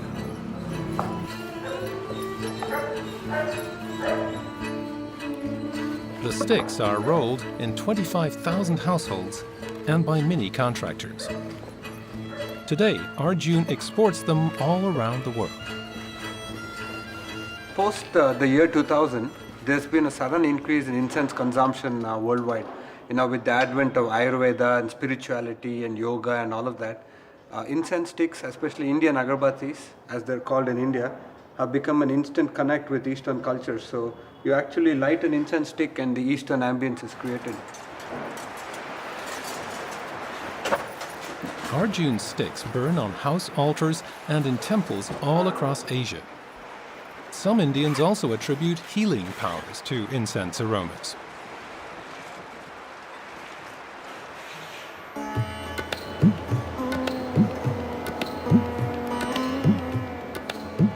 The foothills of the Indian Himalaya.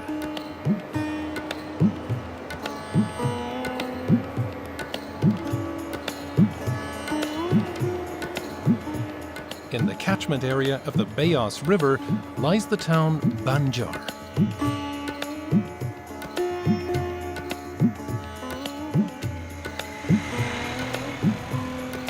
At around 9, the merchants open their shops.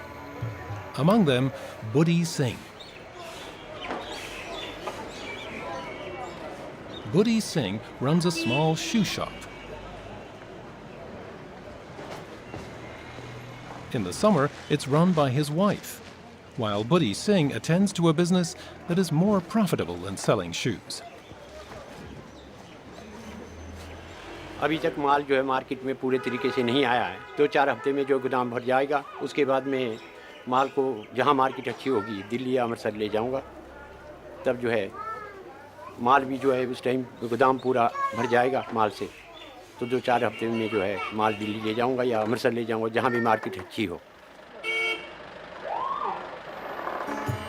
Buddhi Singh has rented a car for the day. He's on the road in the mountainous landscape of Himachal Pradesh, one of the species richest regions in India. 3,500 different plants grow here. 800 are of medicinal use.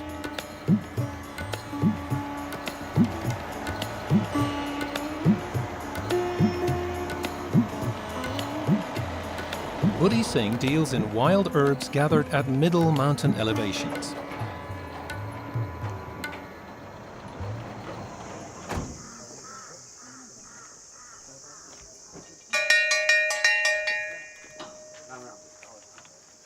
Even in the most remote hamlets, the merchant has his middlemen. Seshram doesn't gather himself. He buys for Buddhi Singh whatever the locals bring in from the surrounding forests.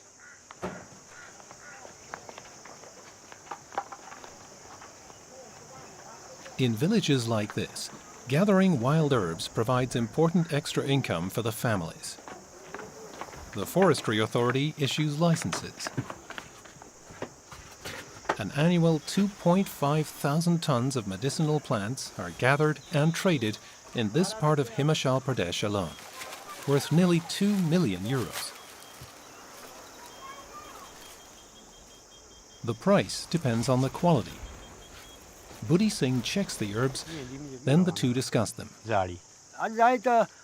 Dried, many plants look similar, and not all heal. Some can be poisonous. It's vital that the merchant knows the plants. जड़ी बूटियाँ तो वैसे बहुत किस्म की है। यहाँ जो है पूरे हिमाचल में 165 किस्म की जड़ी बूटियाँ हैं, परंतु इस एरिया के अंदर 9-10 किस्म की जड़ी बूटियाँ पाई जाती है। उनको हम इकट्ठे करते हैं। और कुछ एक जड़ी बूटियाँ जो है, जैसे डायबिटीज़ है आपकी, तो चर्म रोग के लिए आती है। पथरी का इलाज, जो पेट में पथरी बन जाती है, उसके इलाज के लिए आती है। एक जड़ी बूटी ऐसी है जिसके गैस बन जाती है।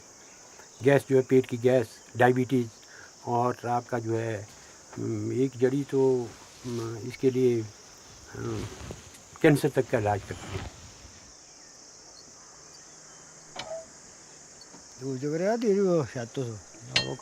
The most effective and most valuable medicinal plants cannot be had from merchants like Buddhi Singh. They are largely gathered illegally and sold under the counter. इसकी हाइट जो है 12,000 से 10 और 11,000 हाइट में जो है, जो महंगी जड़ी बूटियाँ वो 10 और 11,000 हाइट में होगी। जो इस हाइट में जो होगी उसके जो है दवाइयाँ जो है सही तरीके से नहीं बनी, क्योंकि उसका जो अर्क जो निकलना वो जो है सही तरीके से नहीं आता है। उसके जो है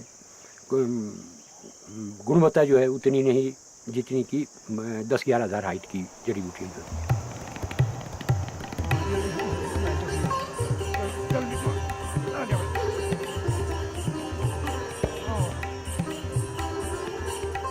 In India, 130 medicinal herbs are used commercially on a huge scale. More than half of these plants are endangered. Barely 20 species are actually cultivated. In the mountains, Buddhi Singh has a small farm, tended by his sons. This merchant knows that wild herbs won't be able to meet Indian demand for herbal medicine forever. The future lies in their cultivation. Snake root, for example, thrives at this elevation. Also called serpentine wood, it stimulates the appetite and lowers blood sugar. The family garden now also features Indian valerian. Due to over-harvesting in the wild, it is now an endangered species and, accordingly, expensive. यदि नई market है तो घास पशुओं के लिए घास हो जाता, तो मार्केट हो गई तो इसको निकाल दिया। फिर हम जो है बीच में इसको लगाते हैं, ऐसे मेंढों में लगाते हैं। मेंढों में लगा करके हमारा जो है दोनों फायदे, घास के लिए घास मिल जाता है और हमारा जो है बीच वाली ज़मीन खराब नहीं होती, इसलिए इसकी मार्केट वैल्यू हमें अच्छी मिल जाती है। 3 साल के बाद 4 साल के बाद निकाला तो इसकी जो जड़ देखो कितनी मोटी हो जाती है, ये देखो कितनी मोटी होगी जड़, इसकी वैल्यू ज़्यादा है और इससे अच्छे गुणवत्ता वाली जो है दवाई बनेगी। Whether gathered wild or cultivated, herbs are dried in countless households in the Indian mountains. Through such merchants as Buddhi Singh, they find their way to the major markets.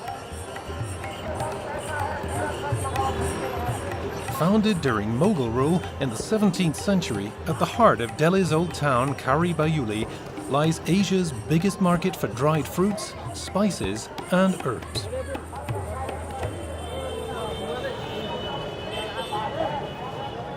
The walk to his office takes Akil Galodia through Tambaku Qatar, Tobacco Alley.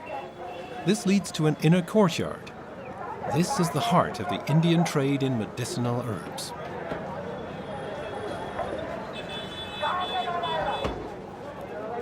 For 130 years, the Galodia family has been in the herb business.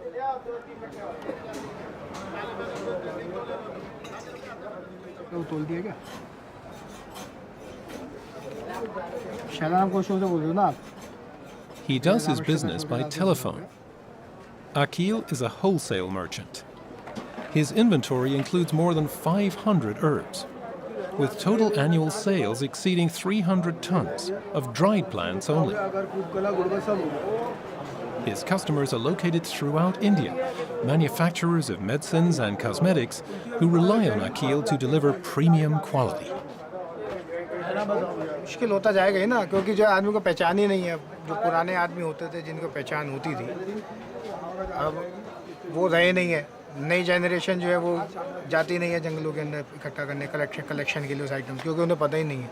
Supply demand उतनी ही है जितनी चाहिए पहले से, बल्कि increase ही हो रही है डे बाई डे। तो थोड़ा बहुत तो दिक्कत होता है, शुरू हो ही गया है जो।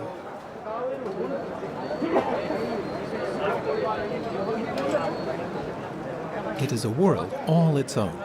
There are no walk-in customers, so those entering the courtyard are generally in the herb business. Or they serve the business like the chaiwala, who makes the merchant's tea.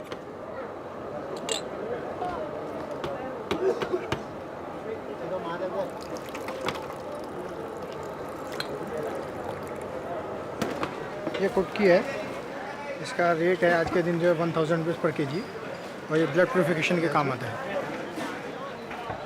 Indian medicinal plant sales are estimated at an annual 1.5 billion euros. Akil's customers primarily trade in the all-round herbs. ये जटामासी है, ये जो है hair fall के अंदर काम आती है। इसको जो है एक ऑयल के अंदर इसको बॉईल करके उसका एक्सट्रैक्ट निकाला जाएगा पहले इसका। उसके एक्सट्रैक्ट को जो है किसी भी ऑयल के अंदर आप मिक्स करके जो है सर पे लगाने से उसके जो है हेयर्स जो है सही हो जाते हैं। हेयर फॉल के अंदर काम आता है, इसलिए ज़्यादा ये जो है डिमांड में रहता है। The annual growth rate of the Indian market for medicinal herbs is currently 20% and increasing. Day by day जो है आयुर्वेदिक का जो है इंक्रीज़ हो रहा है, मगर उसके साथ क्या क्या जो आज से 10 साल पहले आता था मटेरियल वगैरह, उसके अंदर क्वालिटी के अंदर बहुत कॉम्प्रोमाइज़ हो गया। पहले बेस्ट क्वालिटीज आती थी एट चीपर रेट, अब रेट ज़्यादा है, क्वालिटी डाउन होता जा रहा है। कुछ हर्ब्स जो है वो ख़त्म हो गया है, बिल्कुल ही स्पाइसेस ख़त्म ही हो चुके हैं।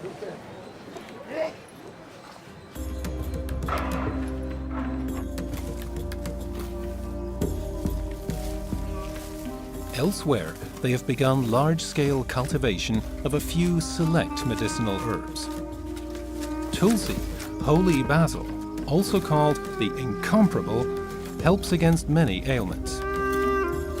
It is said to be effective against viruses and inflammation, as well as increasing longevity. The harvest is already sold. It goes to Bangalore, the capital of Karnataka state, to the world's biggest factory for Ayurvedic medicines. The producer's warehouse receives daily deliveries of basic ingredients for its medicines, the plant extracts of 166 different herbs. So now, how is it progressing so far? Biochemist Shyam Ramakrishnan is the head of the research department. Correct.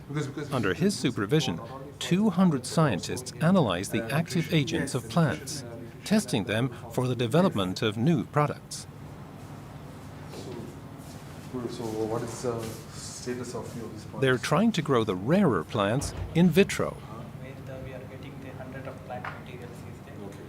Woodfordia fruticosa, the flamethrower bush, for example, finds a use in many Ayurvedic medicines.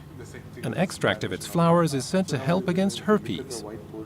Our attempt has always been to contemporize Ayurveda. We do the clinical trials, we perform in vitro biology experiments, we look at molecular biology. So what we are doing is applying the modern technologies, marrying it with the Ayurvedic herbs, marrying it with the Ayurvedic science.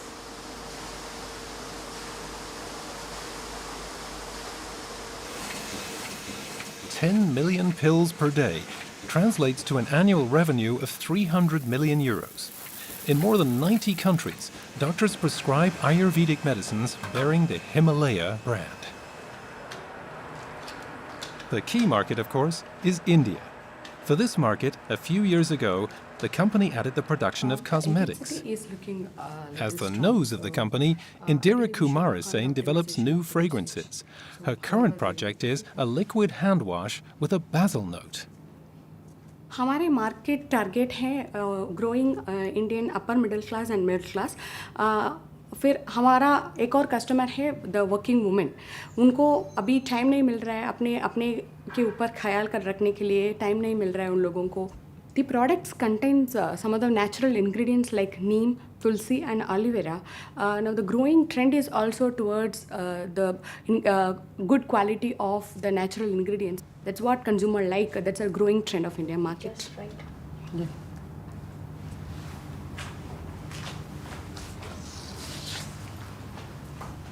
Himalaya's philosophy has been wellness in every home through herbal healthcare, right? Through herbals. And that is where our forte is. We research into herbals left, right and center. We look at herbals as the centerfold for everything. Herbs are also the basis of Tibetan medical treatment. Since the Chinese annexed Tibet, this country's more than 1,000-year-old medical knowledge is being transmitted primarily in India. In the Dhauladhar Mountains lies McLeod Ganj, the seat of the government of Tibet in exile. After fleeing from the Chinese, the Dalai Lama settled in McLeod Ganj, and with him 11,000 people, most of them Tibetans in exile.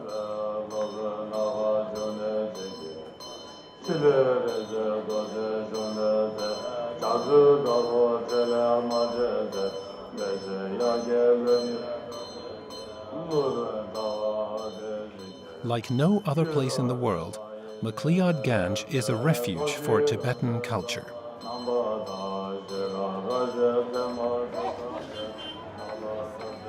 For this reason, primarily young Tibetans are drawn to the residence of the Dalai Lama.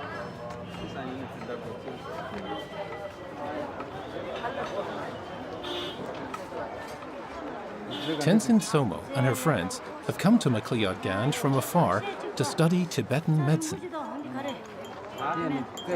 They will be staying for 6 years.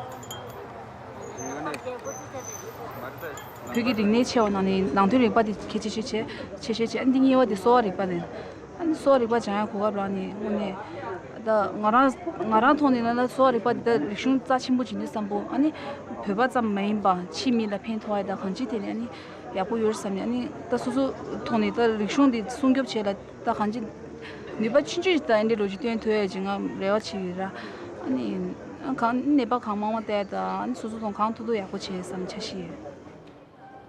Tenzin Somo is 23 years old and in her 4th year of studies.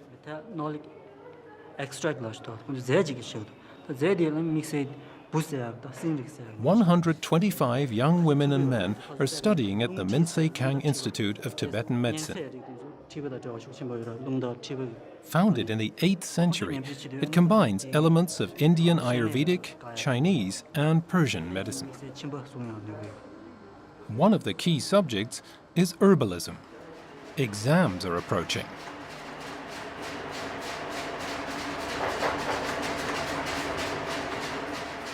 Attached to Minsei Kang is a clinic. The institute also produces its own medicines.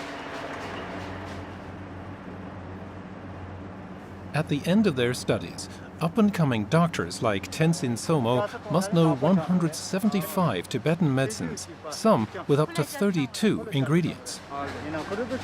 They must know how these are made and from which substances.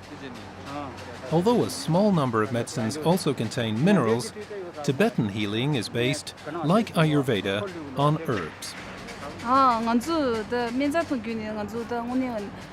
Menza da nzu sa de min chi yan yu ma yin ne sik ji ju ra gyu ne gyu xin na a de kha lao la na kare dang zu menza dang zu zhong wo tue ma de xin da de zi xin sang ma mi la pi ji chi dang zu pi ji che la ra zu su ya bu ge de sang ma pin to de san ni na le.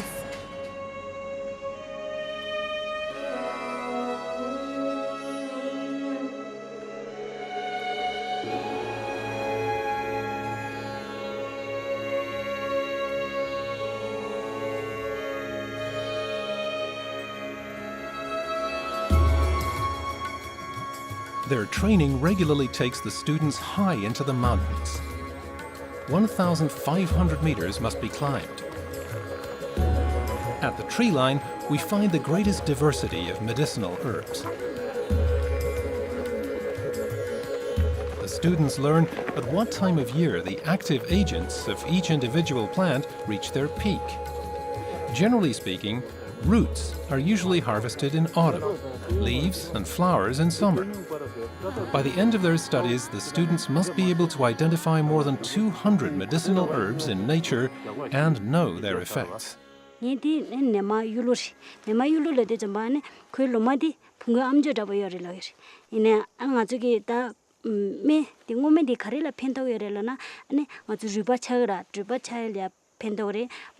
ma soil pentore ajuki menal de changmulo ani chacham phiji dangri ani loma phiji dangri medo phiji dangri tongbo phiji dangri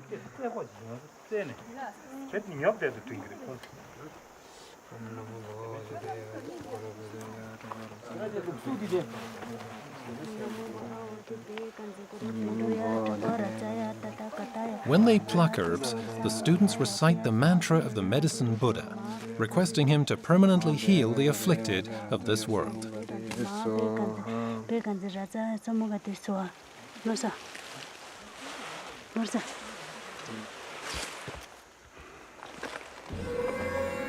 The students were given 4 hours to look at the herbs in their natural environment. This is followed by an on-the-spot examination.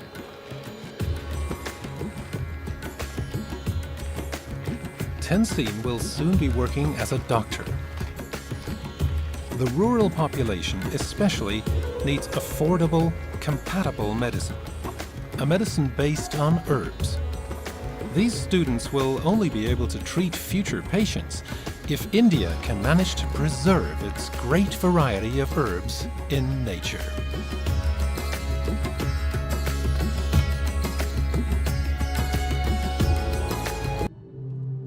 Lake Titicaca in western Bolivia. To many, this place is considered holy. According to local legend, it was the birthplace of Inca civilization.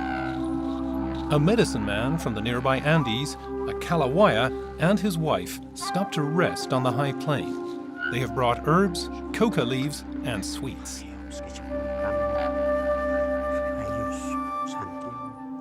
The region is one of the poorest in Bolivia. Residents in need of medicine must often turn to nature. Hardly anyone has studied the herbs of South America as extensively as ethnobotanist Rainer Bussmann. Local herbalists like Juan Xaruta show him their tried and tested household remedies, such as huira huira. This plant, belonging to the sunflower family, has antiseptic properties. Es la huira huira. ¿Para qué sirve este? Es para tos. ¿Para tos? Para tos. Ah, ¿y cómo se puede preparar? Ese se prepara hay que hacer hervir la agua. A la agua hervida hay que soparle. Después de una semana, poco a poco, ya te quita el tos. A ver. The number of Bolivians like Juan with this kind of knowledge of Andean medicinal culture is dwindling. Juan learned almost everything from his grandfather.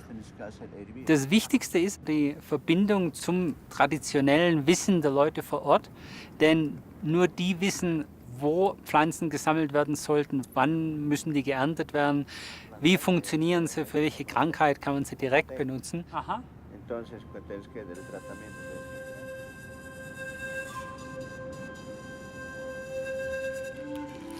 Which herbs are best for stomach pain or headache is common knowledge. For complicated ailments, though, people seek out a Kalawaya. Blessings and sacrifices are essential parts of any treatment.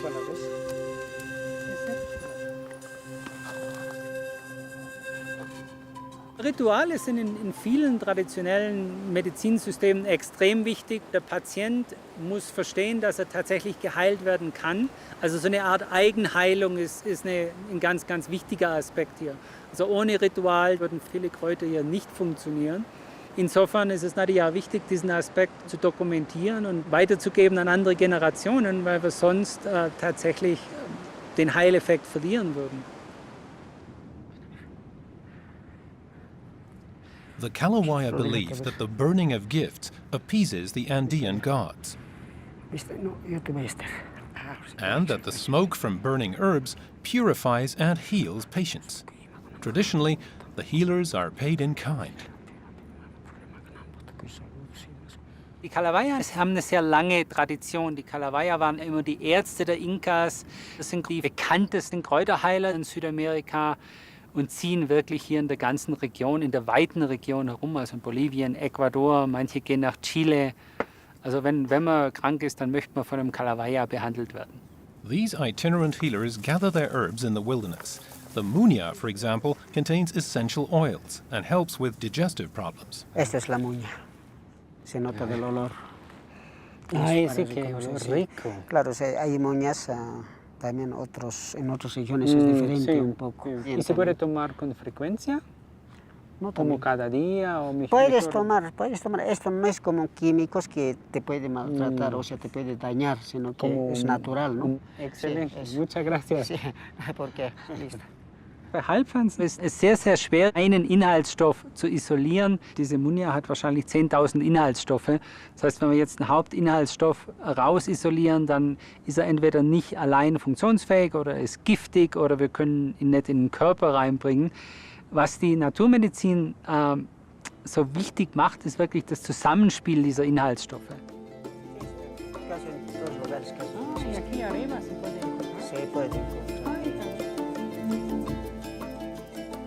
While herbs remain the primary element of medical care in many parts of South America, the continent's medicinal plants are encountering growing global demand. The hunt for the most valuable active agents leads their purveyors to the most remote places.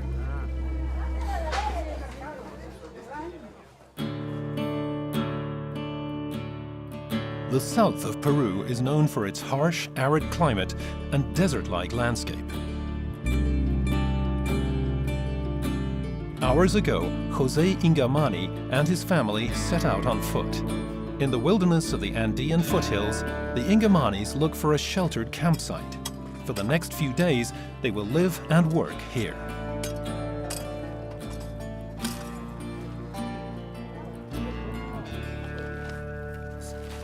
Es por eso que nos abastecemos. Y acá tenemos el agua. Nos traemos agua desde el otro punto. Y ya nos ponemos a extraer. A extraer y hacer el manejo que hacemos a la planta. A rather plain plant flourishes in this area, ratney. The plant usually grows near big cactuses. José and his people aren't after the flowers or leaves, they need the roots. These have antibacterial properties.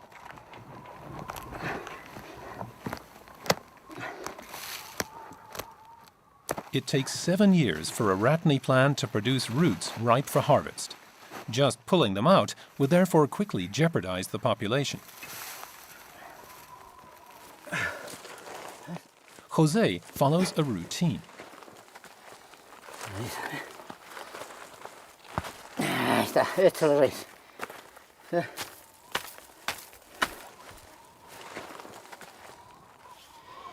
Vemos, ¿no? A los costados que hay. Por ejemplo, en este caso, mire usted, acá hay una chiquitita. Esta recién está, ha nacido recién esta. Ya.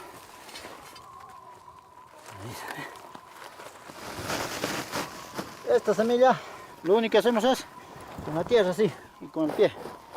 Un poco ahí y le echamos tierrita. Listo. Ahora, para que no lo malogremos eso, ¿qué hacemos?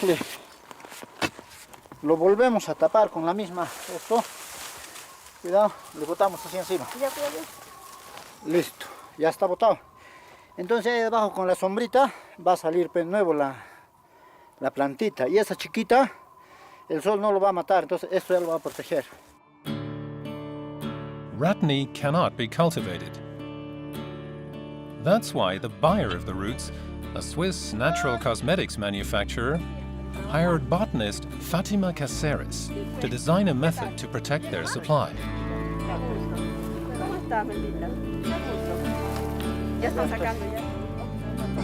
From clearly specified plots, José harvests only 1 in 5 plants, while precisely documenting the gathered roots.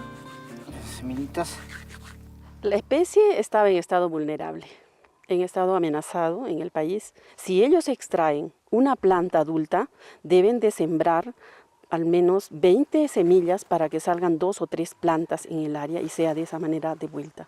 De esa manera se hace la sostenibilidad. Además, José y su familia saben que pueden sacar el material continuamente cada año si es que ellos hacen este trabajo de sembrar las semillas en el lugar donde ellos extraen una planta. The antibacterial effect of the ratney root has long been known in southern Peru. Ahí está. Nosotros utilizamos para que nos cure acá y también llevo al pueblo. Llevo un poco para las personas que están enfermitas, por ejemplo, tráeme restañitas. Entonces, para que se curen para los riñones. Eso es lo que sabemos nosotros para curar los riñones.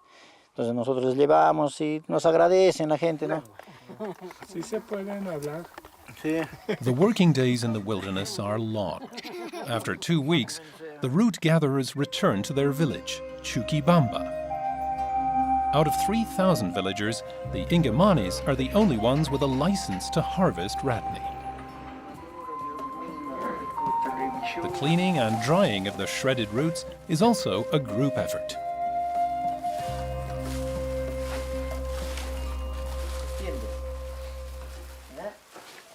Para nosotros es una ayuda económica más que todo del trabajo que realizamos, extrayendo la restaña y más que todo con eso solvento los gastos de la familia, ya que es una familia muy numerosa la que tenemos.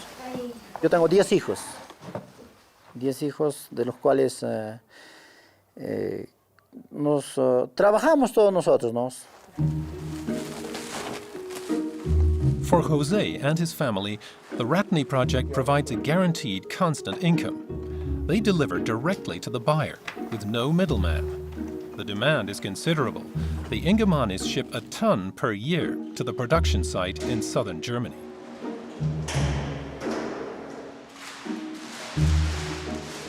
The Chuquibamba Harvest Project secures a supply of sustainably gathered roots. Ratney contains a reddish astringent acid. Reducing oral inflammation and strengthening the gums, it is a tested ingredient for the production of toothpaste. In this way, healing substances from the foot of the Andes find their way around the world.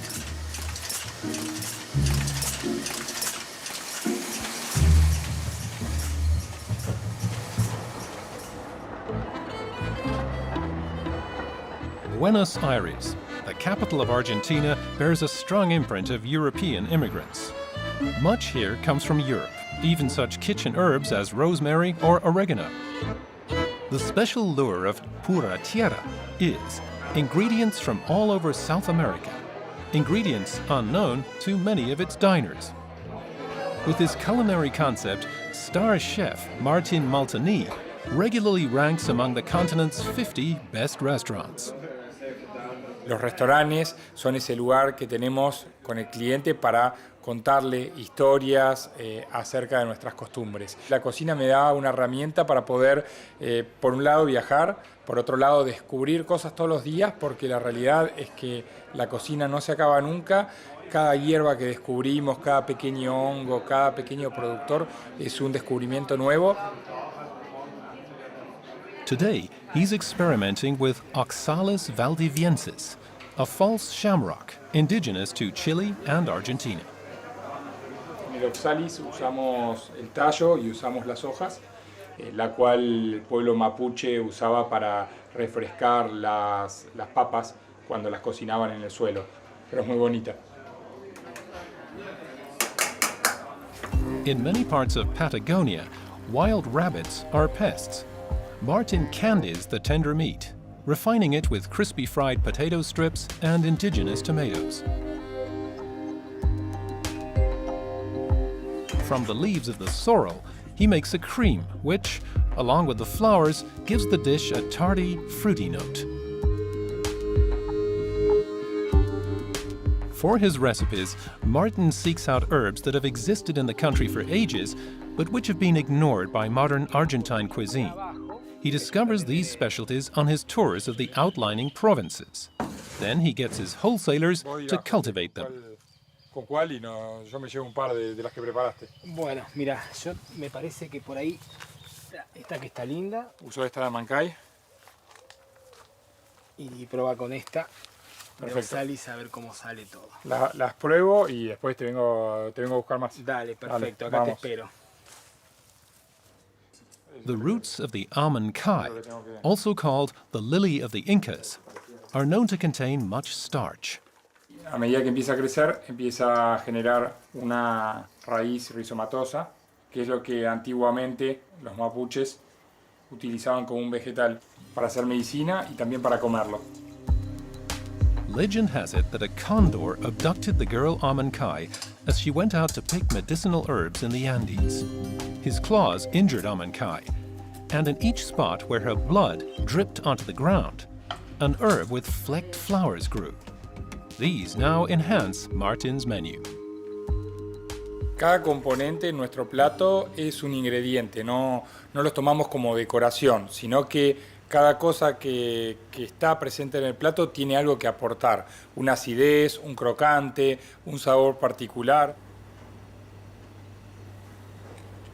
Tenemos una ensalada de quinoa, las frutillas nativas, los rábanos, tenemos también las raíces de la mancay y tenemos las hojas de astromelia, terminando con una pequeña vinagreta de frutillas nativas.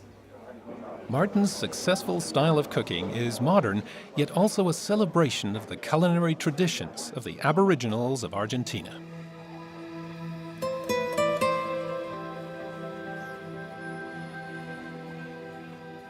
Misiones province in northern Argentina is largely covered with rainforest. Here, the Guarani tribe has lived for thousands of years.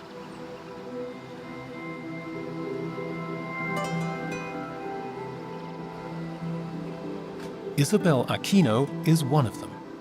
Around her house grow more than 140 different herbs and medicinal plants, many of which she planted herself. Este árbol es lambay, Para mí tiene un significado de una planta muy limpiadora.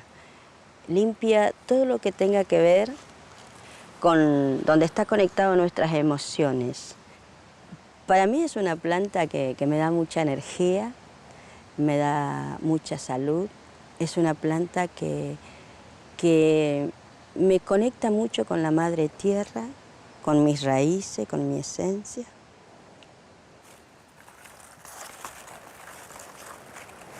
Gracias.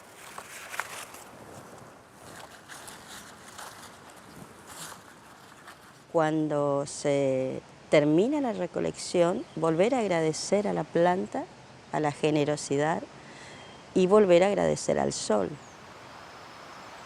The Guarani have no word for ailment. They refer to conditions, which can be influenced, also with the aid of herbs. From ambai leaves, Isabel makes a tincture to treat the respiratory system. Todas las plantas nos ayudan, digamos, a estar mejor. Entonces, bueno, este preparado ya desde muy chiquita lo he visto en mi casa, preparando tanto mi mamá, mis tíos y también los vecinos, ¿no? Preparaban, ponían en la caña ciertas hierbas y con eso ellos se tomaban o se aplicaban.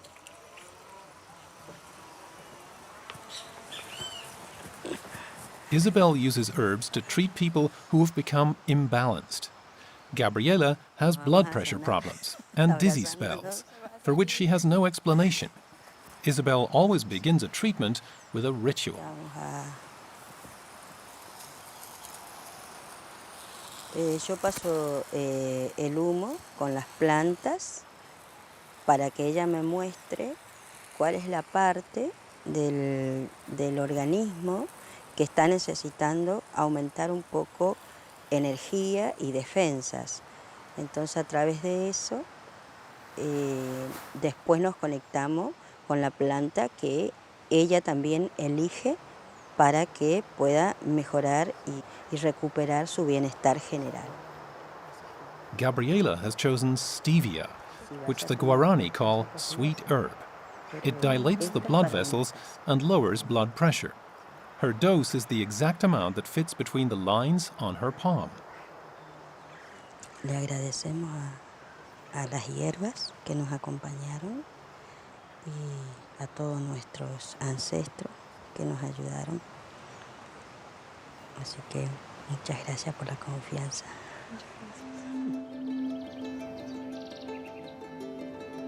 This land used to be a gem mine. After the mine closed 25 years ago, property was cheap, but the area looked like a trash dump. The new owners helped each other make the area livable. Later, they built a school and a first aid station.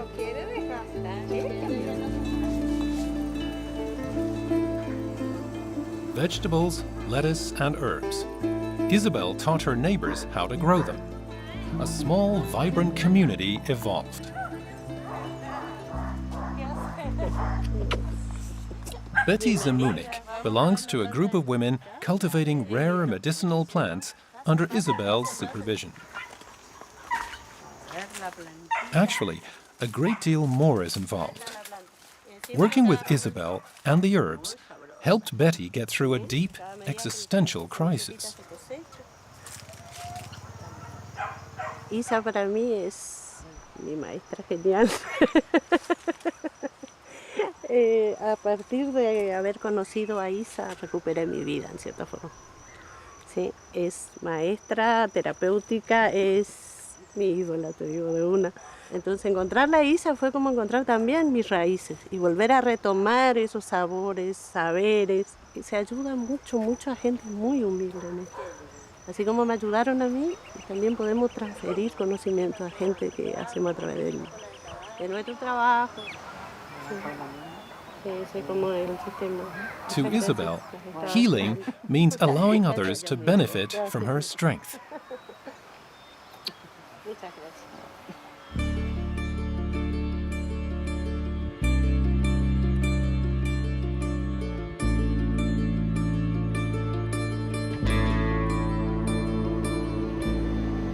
Isabel's birthplace is located in Iguazu National Park, famous for the waterfalls. The Guarani populated this area for some 1,000 years, until the 1970s, when the Argentine government prohibited all human settlement in the park. Each visit is emotionally difficult for Isabel.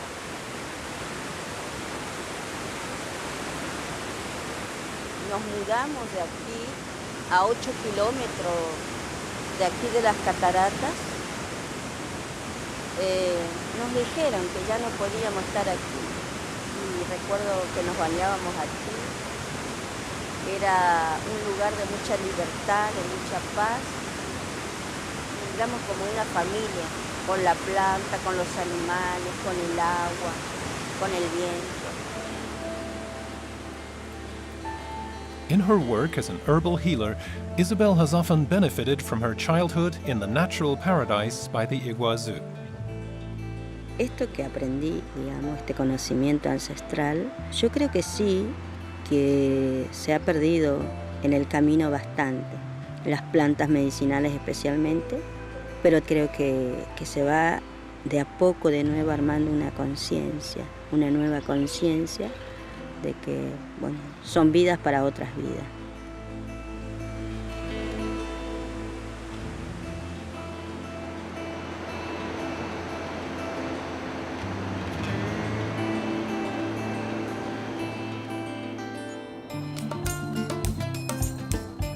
Preserving an age-old knowledge of herbs.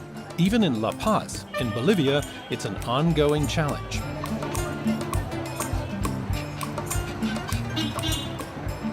And the core of Rainer Bussmann's research work. He regularly visits the markets and speaks with merchants, for he knows when herbal knowledge is lost, things can become dangerous for patients. For example, when two herbs look as similar as horsetail and ephedra. Schachtelhalm verwendet man für Nierenerkrankungen. Und Ephedra hatte ich ein bisschen als Stimulanz und für Uterusprobleme. Und hier in La Paz werden beide jetzt als Schachtelhalm verkauft. Das große Problem ist, dass natürlich viele Leute Schachtelhalm nehmen, wenn sie auch Prostataprobleme haben. Das heißt, wenn man Ephedra gegen Prostataprobleme nimmt, nimmt man ein Mittel, das genau das Problem herbeiführt. Man sieht doch, dass der trockene Schachtelhalm wesentlich weniger grün ist und der Schachtelhalm, der fällt leicht auseinander.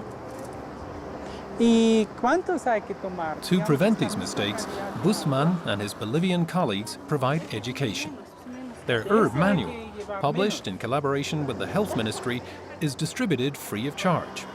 Solo quiero un poco de cola de caballo y sano para mostrarlo. Y ella solo quiere la imagen. Herbs also play an important role on the 1st of August, when Bolivians celebrate their biggest holiday, Pachamama, in honor of Mother Earth. In many places around the country, sacrifices are made in her honor. Blessings are performed by special priests. Die Gaben sind normalerweise verschiedene Kräuter mit Silberpapier, mit viel Zucker. Die Mutter Erde mag Süßigkeiten. Und die Hauptgabe ist ein Lama. Und es ist normalerweise entweder ein Lama Fötus oder ein Lama, das vor der Geburt gestorben ist, weil das Lama traditionell das wichtigste Arbeitstier ist. Also man gibt der Mutter Erde das wertvollste Tier, das man traditionell hat.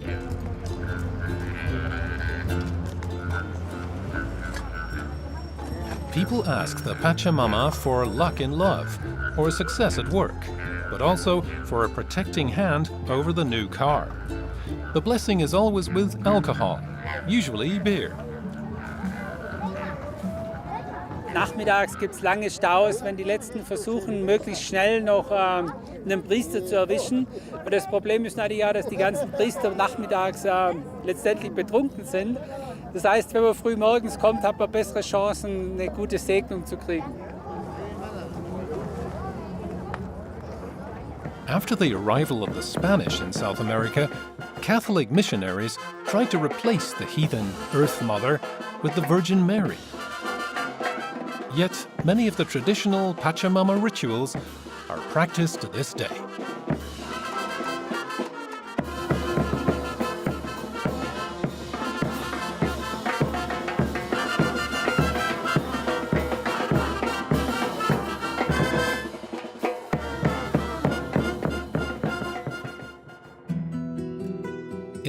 north of Argentina, the ruins at Misiones serve as a reminder of the days when Jesuit missionaries strove to convert the Guarani to the Catholic faith. In the masonry, the monks also left a stone memorial to the flowers of the mate plant. The monks got the herb from the Guarani, who used it to prepare tea.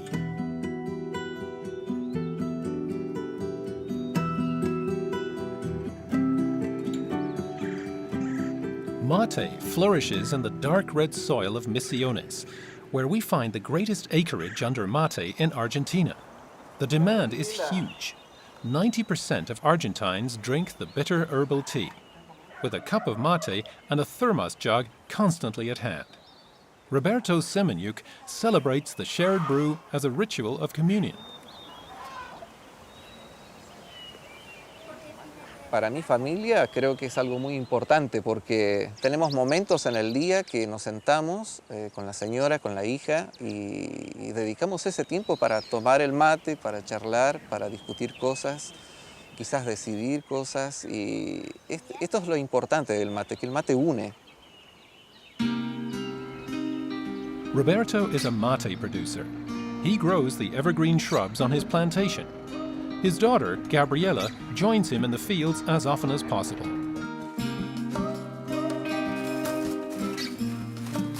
Mate is a sensitive plant, requiring relatively constant temperatures. It needs 4 years before the first harvest.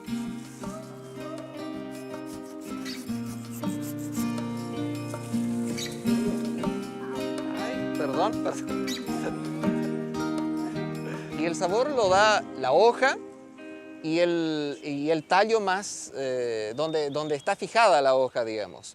Tiene que ser, para tener un mejor sabor, el gajo no tiene que ser, o sea, la rama no tiene que tener el color gris, sino que tiene que ser el verde este que vemos acá.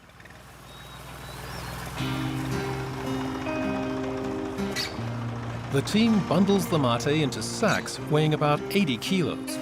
In the field, Roberto employs a total of 10 workers from the neighborhood. Twice a day, they bring their harvest to Roberto's farm.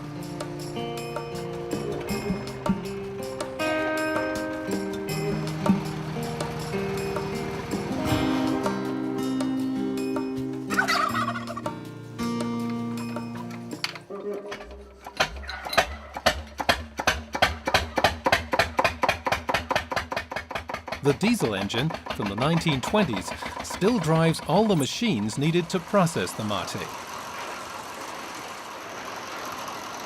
including the conveyor belts that transport the twigs and leaves to the drying drum. In minutes, the heat draws the moisture out of the mate.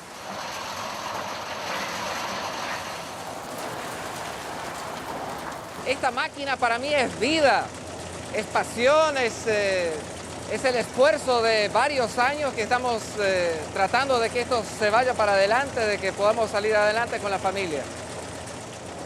From this stage on, Roberto's processing differs from industrial mass production. He uses the traditional barbacoa method. Here, the tea is smoked for 12 hours in a drying house over a eucalyptus wood fire. Cuando el fuego prende bien, o sea, inicia bien el quemado que lleva oxígeno y todo, entonces tapamos las boquillas de los costados y el calor ingresa hacia adentro.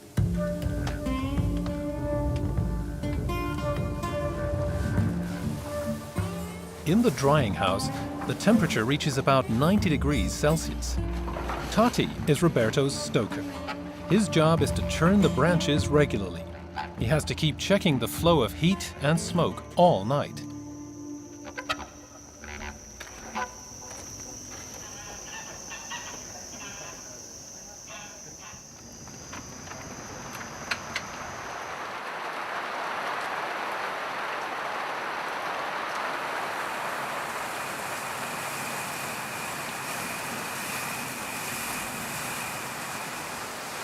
The smoking process lends the mate its special aroma. Tea drinkers throughout Argentina appreciate it. That wasn't always the case. Right after the turn of the millennium, barbacoa mate went out of style. Prices fell drastically. For the smaller mate farmers, it was no longer worth the time and effort. Yo venía desde chiquito trabajando en el secadero, pero con el paso del tiempo, en el año 2006, tuve la decepción o la amargura de dar de baja este establecimiento, Barbacoa, por el hecho de que no era rentable. For several years, Roberto made ends meet with odd jobs. Finally, the regional mate farmers sat down together. At the initiative of 2 agricultural engineers, they founded a cooperative. Muy bien. Muy bien, no, sigamos. Ante el desperfecto, como puede ocurrir que a un secadero se quemó, porque en el sistema a veces se cansa, ocurre que un desperfecto quema un secadero. Y se llevó la yerba a otro secadero de ellos mismos para que se seque la yerba. O sea que hay ese espíritu de colaboración entre ellos, esa solidaridad que antes no existía. Eso está bueno. El que se cargue solo con el agua, más caliente va a estar. El pasamano. Nos unimos todos para tener fuerza hablando hacia autoridades más altas, digamos, para conseguir cosas. O sea, la diferencia está en la unidad. The men in the co-op have been able to reactivate 16 shut-down ovens, and the Barbacoa tea has restored a secure income to them and their families. Trujillo, in northern Peru, is one of the hubs of the South American herb trade. Since early times, many trade routes have intersected in this seaport. Ethnobiologist Rainer Bussmann began visiting local markets 15 years ago, exploring the huge range of herbs for sale. Wir haben am Anfang ein Inventar von dem allen hier gemacht, um mal zu sehen, was hier überhaupt auf dem Markt ist, und kamen dann mit über 500 verschiedenen Kräuterarten nach Hause. Also es ist ganz extrem. In Deutschland wissen wir, dass wir vielleicht 2500 Pflanzenarten haben. Ja, und hier sind es schon 20% davon allein auf dem Markt. Also es ist eine Vielfalt, die unglaublich ist und die man auch sonst nirgends in Südamerika wirklich finden kann. In his botanical field research, Rainer Bussmann relies heavily on first-hand knowledge. Over the years, he's built up a valuable network of specialists. In northern Peru, the healer Julia Calderon and her herb trader help him categorize the different types of plants. Y como trabajamos ya desde décadas, pero todavía hay algunos que no identificamos bien. Por ejemplo, ese es el pucho, ¿no? No, este se llama ashango. Ashango. Claro, una vez dijeron pucho. No, pucho es ese. Ese en Chiclayo llamaron asmala. No sé, espingo es Mira, ese es el verdadero espingo. Este es el espingo. Julia Calderon is an herbal healer. Unlike the Calawaya, the itinerant healers in Bolivia, the healers in Peru usually pursue their trade part-time.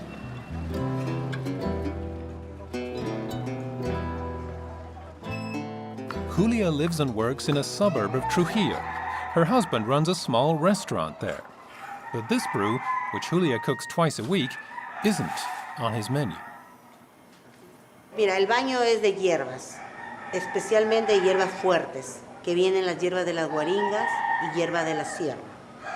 Y la uso para destrancar a las personas que están con hechicería o brujería, que le llaman. Healers like Julia, who inherited her knowledge from her father, work not only with herbs, but also use a collection of objects and substances, such as shells and perfumes, that are inscrutable to outsiders.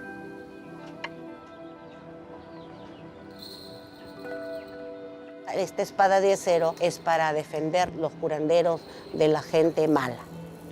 Usamos este puñal. Es un seguro que lleva aguardiente, pataquina negra, piñón rojo. Está hecha con 50 plantas, de todas plantas, para destrancar. Es una cosa muy buena, muy maravillosa, porque con esto, nada más con esto, a veces hay gente que se siente muy bien.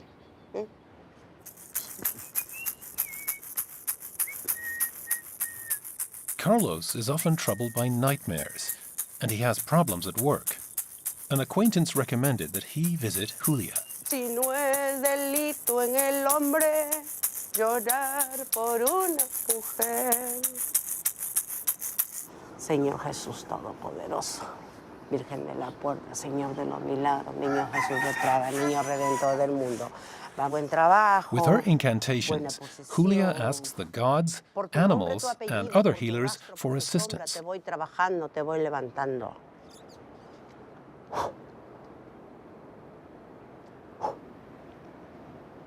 In the cigarette smoke, she believes she has discovered the cause of Carlos's problems. Ten mucho cuidado. ¿Has tenido problemas con alguna mujer? Sí, a veces. Sí, ¿no?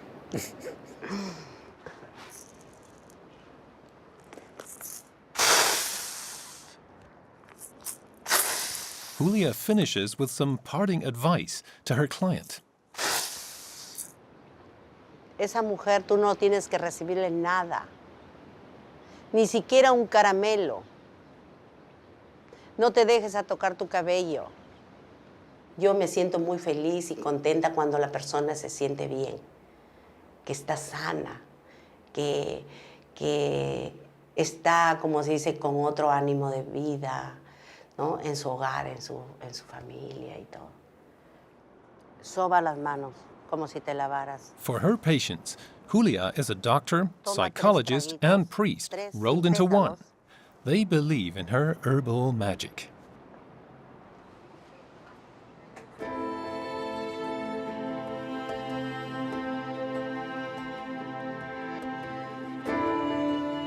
Patagonia, the sparsely populated landscape shared by Argentina and Chile, is a region full of contrasts. The steppe-like landscape seems barren, but the diversity of its plant life is extraordinary. For more than 30 years, pharmacologist Silvia Gonzalez has studied the indigenous plants of Patagonia.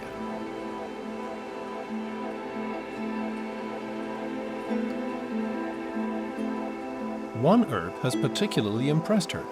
It flourishes even in the snow.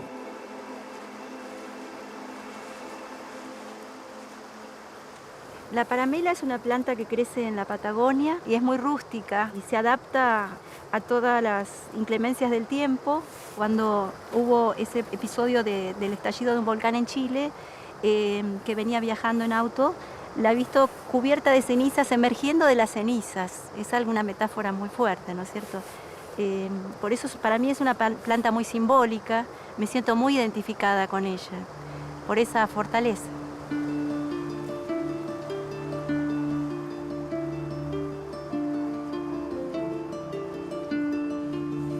As if they believe that whatever resists the cold is good against a cold, the people around the town of Esquel often use paramela for winter inhalations.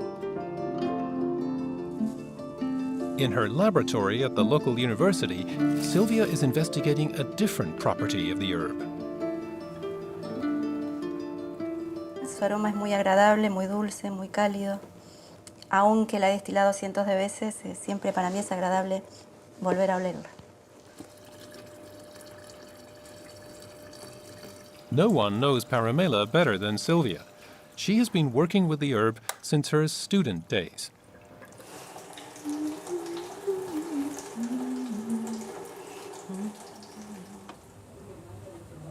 Among other basic facts, Silvia found that the paramela stores its essential oil in tiny glands. Later, in her doctoral paramela research, she discovered, among its more than 100 fragrance-defining components, an unknown molecule. It is now internationally known, thanks to Silvia, as esquelenona. Cuando uno encuentra una molécula nueva, le tiene que poner un nombre. Esquelenona porque el lugar donde yo coseché la planta mayormente fue en Esquel, esta bella ciudad, y la terminación, bueno, se refiere a su estructura química, ¿no?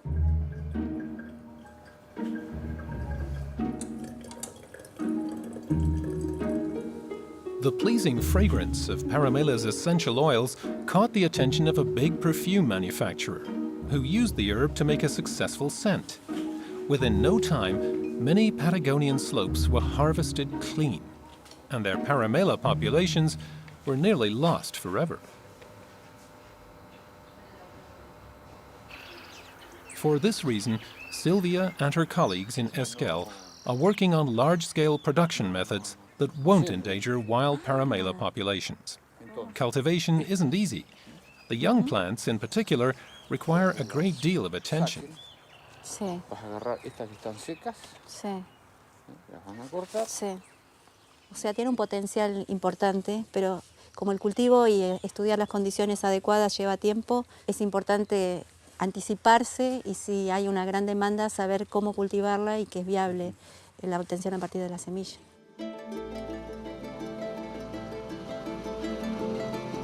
Every few weeks, Sylvia takes La Trachita, the once legendary Patagonia Express. She gets off the narrow-gauge railway at the station Nahuel Pan. There, her friend Patricia sells herbs. Hola, Patricia. Patricia's tribe, the Mapuche, attribute a particular power to paramela, whose name in English means lift me up. La paramela, hay mucha gente que no la conoce, pero le llama la atención el nombre. ¿El nombre? Sí. ¿Por qué? Paramela. ¿Por qué? Claro, porque tiene un nombre muy particular. Viste que los antiguos decían que la paramela era muy afrodisíaca. Y siempre llega algún pícaro, ¿viste? Y dice, la otra vez me dice uno, ¿tenés algo para los hombres, para el amor? Y yo me sonreí, claro, porque obviamente que sabemos cuál es. ¿Entendías que? Claro. Y le digo, sí, es esta, y justo tiene el nombre. Pero bueno, nosotros le decimos paramela. With its wide range of effects, this herb still poses many questions. They will accompany Sylvia on her journey of discovery. Patagonia para mí es mágica. Realmente tengo una conexión espiritual muy profunda con estos paisajes y estos lugares. Patagonia tiene muchos misterios y bueno, desde el lado científico trato de descubrir algunos con las plantas medicinales. Me ha enseñado mucho.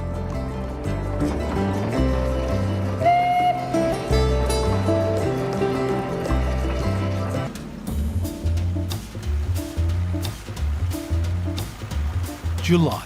In Provence, it's the peak of lavender harvesting season. In the northwest, near Sceaux, lies one of the three main growing regions.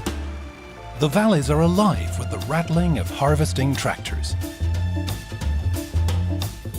It is quiet only in Sylvie Barjot's field. J'ai une roue qui va vers l'avant et une roue qui va vers l'arrière. C'est pas dramatique et c'est vite réparé. J'ai appelé mon mari. Il arrive, regardez, il accourt.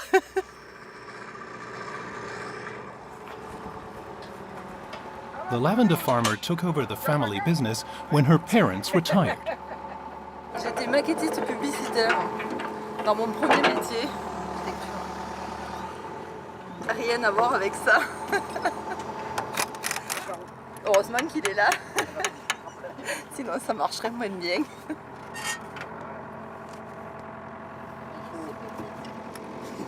On n'a pas le temps, on n'a jamais le temps. On travaille 11 mois pour amener la plante à la récolte, mais on travaille et on récolte pendant 1 mois. Et pendant ce mois-là, on est toujours pressé. On n'a pas le choix.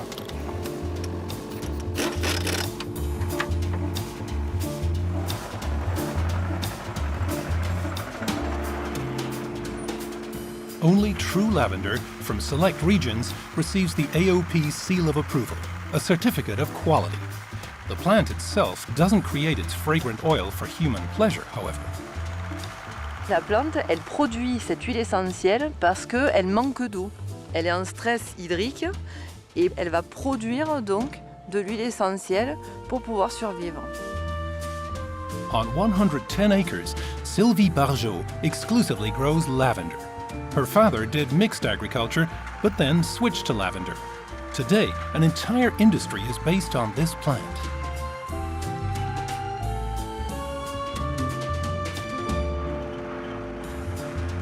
il a fallu se spécialiser. Ce sont mes parents qui ont vendu les brebis. Ça faisait trop de travail et il fallait vraiment qu'ils se spécialisent pour arriver à vivre, à s'en sortir économiquement.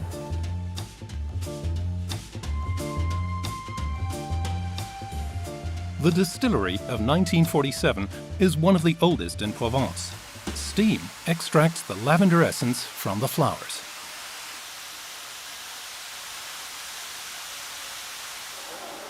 Today, it's time for the final load of real lavender.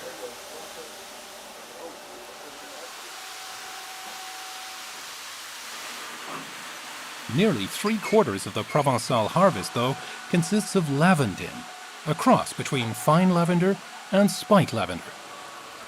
Donc ici, vous avez une lavande qui fait une seule et unique tige avec une seule hampe florale sur la tige. Sur le lavandin, on peut remarquer que vous avez 3 tiges, un épi principal avec une très très grosse fleur et 2 épis secondaires.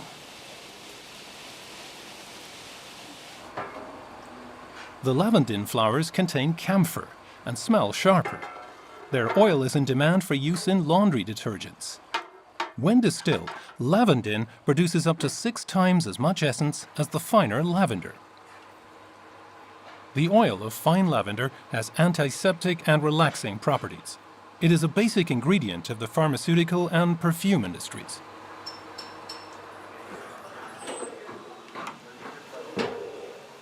It takes about 150 kilos of the plant to produce 1 kilo of fine lavender essence. For the producer, this fetches 180 euros, 8 times the price of lavandin oil. Attention les fleurs! Attention les fleurs! The leached lavender straw provides the fuel to fire the still. Today, there are about 20 different lavender varieties on the market. Each one has its benefits. Ah oui, je préfère l'odeur de la lavande. C'est beaucoup plus subtil comme parfum, c'est pas pour rien que les grands parfumeurs l'utilisent. The trade with the purple blossom began in Provence around 1900. Monastery dispensaries, though, had been using its healing powers since medieval times. The region has long been known for its unique wealth of plant life. In Luberon, the Laurie Castle Gardens today still preserve the ancient knowledge of local plants and their powers. The some 250 plants cultivated here are used in medicines and cosmetics. In addition, they provide pigments for artists and for coloring food.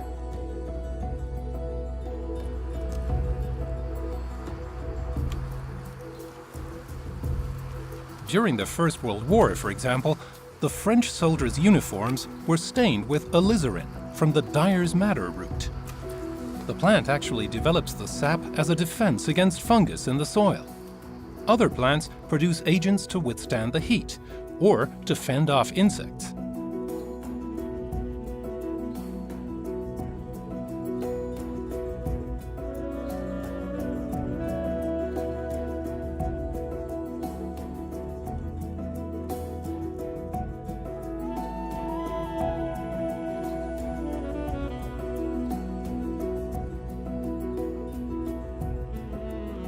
In Provence, the 300 days of annual sunshine also produce deliciously aromatic field and meadow flowers, though they are often disdained as weeds.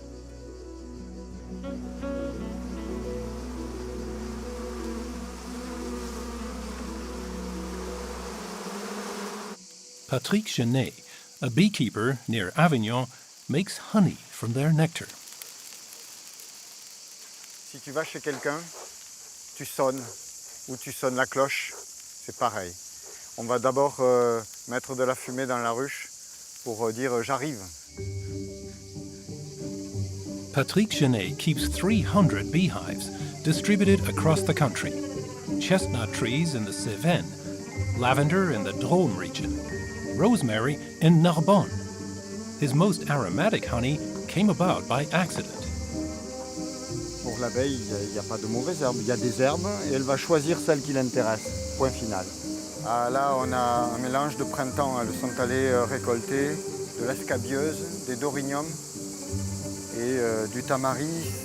Ce sont des plantes méridionales qui poussent dans le coin. 40,000 workers suck the meadow blossoms dry for Patrick. Imagine, je leur enlève leurs réserves. Hein. Elles ont travaillé tout le printemps pour avoir des réserves pour l'hiver et je viens le leur prendre. Je suis un voleur de miel. Hein. 4 tons of honey are the beekeeper's summer harvest. For 1 liter, a colony of bees puts in 10,000 hours of flight. Ce sont des miels fruités donc, que les gens aiment beaucoup ici. Et ils ne savent pas pourquoi, mais ils ne connaissent pas les plantes souvent, mais ils reconnaissent le miel, ils disent « Ah, c'est le miel de chez nous, ça ». Meadow herbs give the honey its exotic note. A beekeeper needs an inquiring mind to figure out what gives the honey its specific flavor.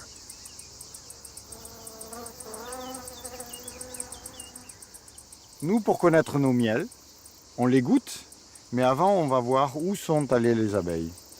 Et on regarde la végétation qui est en fleurs. Et au bout d'un moment, on en conclut. C'est le buplèvre. Cette année, ça a bien fleuri. Il a une particularité, c'est qu'il a, à un moment donné dans la dégustation du miel de buplèvre, il a un goût de chocolat très court. Il a un ton de chocolat qui malheureusement disparaît assez rapidement. Chose rigolote, c'est que la société de l'autoroute en a planté sur l'autoroute. Et donc tout le monde a vu cette plante, mais ne la connaît pas. Et quand je fais goûter le miel de buplèvre, d'abord c'est un nom difficile à prononcer, donc les gens ont du mal. Nous aussi on a eu au début. Et puis après ça reste dans la mémoire des gens. Ah, le buplèvre parce que beaucoup de gens aiment ce miel. In early summer, some 150 nectar-bearing flowers unfurl all their charms. C'est le trèfle bitumeux, ça. Ce qui sent le bitume. Oui, ça sent vraiment le bitume. L'asphalte. C'est une odeur forte. On est habitué parce qu'on sent ça ailleurs. Hein. Mais l'asphalte, ce sont des transformations du sol. Et c'est de la chimie naturelle. Le goût est différent. Par bonheur, on n'a pas un goût de bitume, bien sûr, pas du tout. Mais par contre, on a un goût de fruits. More than 20 years ago, this beekeeper from Limoges settled here because of the numerous fruit orchards. Now, not even a quarter of them are left. Ici, c'était un champ d'abricotiers, un verger d'abricotiers avant. On voit les arbres morts là. Il n'a pas été entretenu depuis plus de 10 ans et les abricotiers sont morts. Et la végétation sauvage a repris le dessus. Et les abeilles là, ils trouvent un bon compte.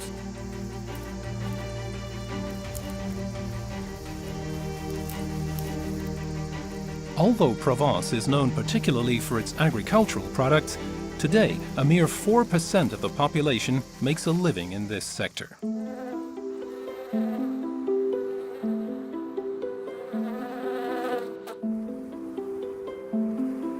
More than 2,000 crop plants grow here, more than in any other region in the country.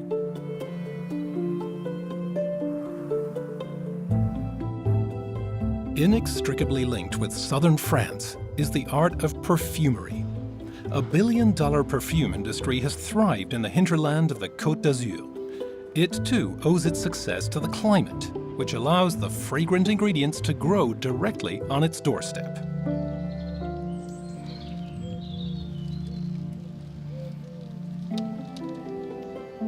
Les nez, or the noses, is what the French affectionately call people like Delphine Thierry. She is one of only 1,000 perfumers active worldwide.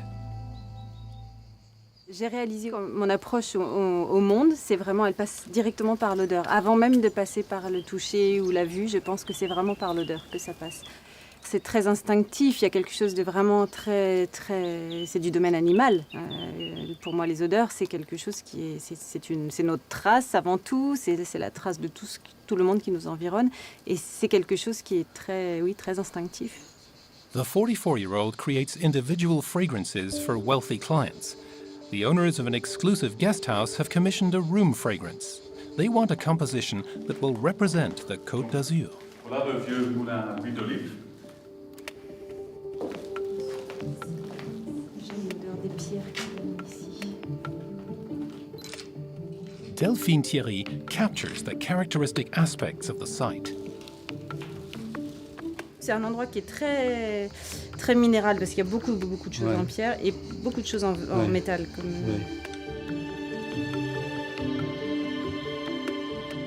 How does one create the typical Côte d'Azur fragrance?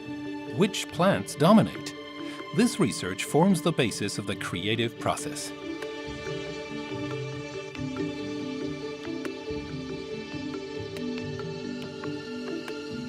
Nature is where our fragrance experts' search begins.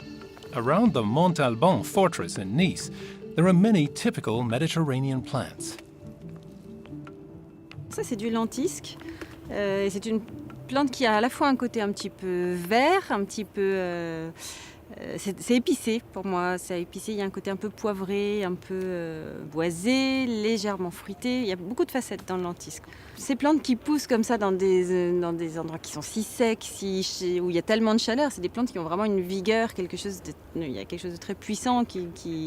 Elles poussent dans les cailloux, elles ont les pieds dans les cailloux, le sol est archi sec et voilà, elles veulent être là.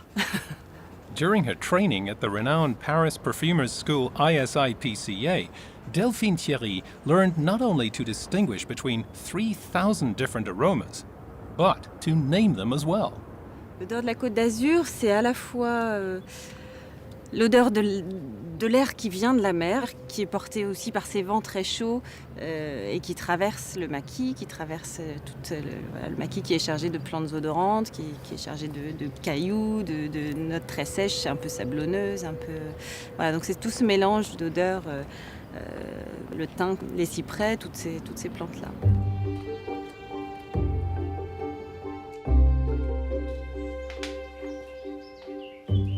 In her studio, Delphine works with the components of the perfume.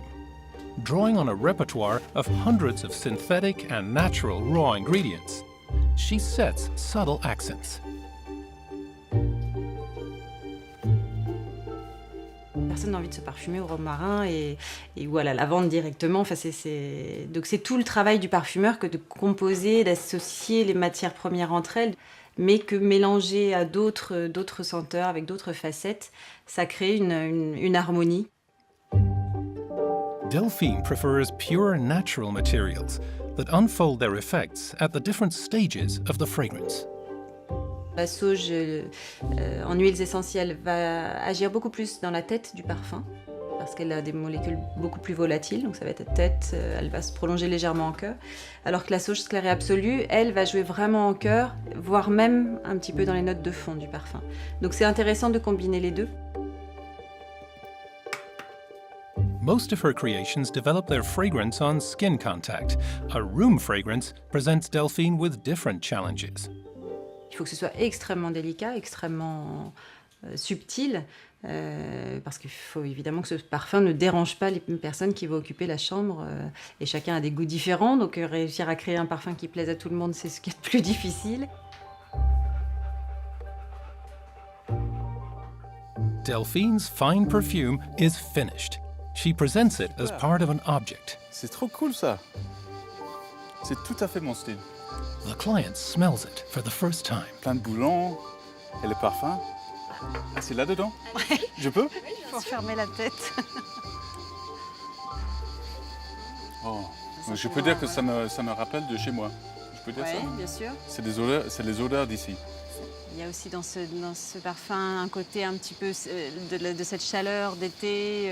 Oui. Voilà, il y a des notes un peu qui sortent de la terre très sèche et j'ai essayé de retranscrire un petit peu cette atmosphère-là.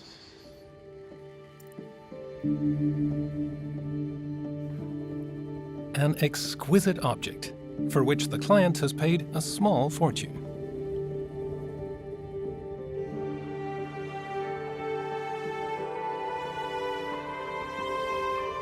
In Provence, the sun defines the natural environment. From spring until the peak of summer, it exposes plants and animals to constantly rising temperatures. The heat gradually paralyzes nature, forcing some animals up into the Haute-Provence mountains.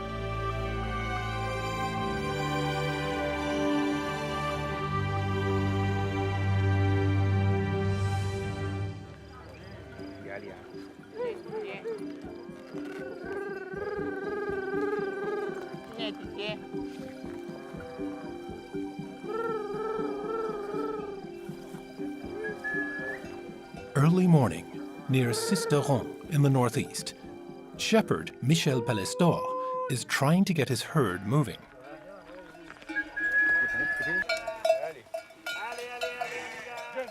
For generations, at the start of each summer, the Palestors have driven their sheep up to the high plateau.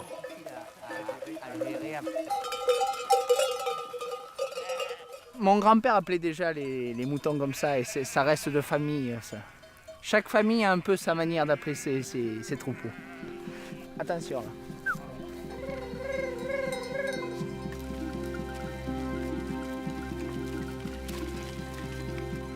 No later than June, the shepherds are ready for the transhumance, their sheep drive up into the mountains. By then, the valley meadows are parched, and the sheep are no longer able to find forage. Moi, je me suis installé à 18 ans. Mon père avait 300 brebis. Aujourd'hui, j'ai 2200 brebis. Mais je suis fatigué.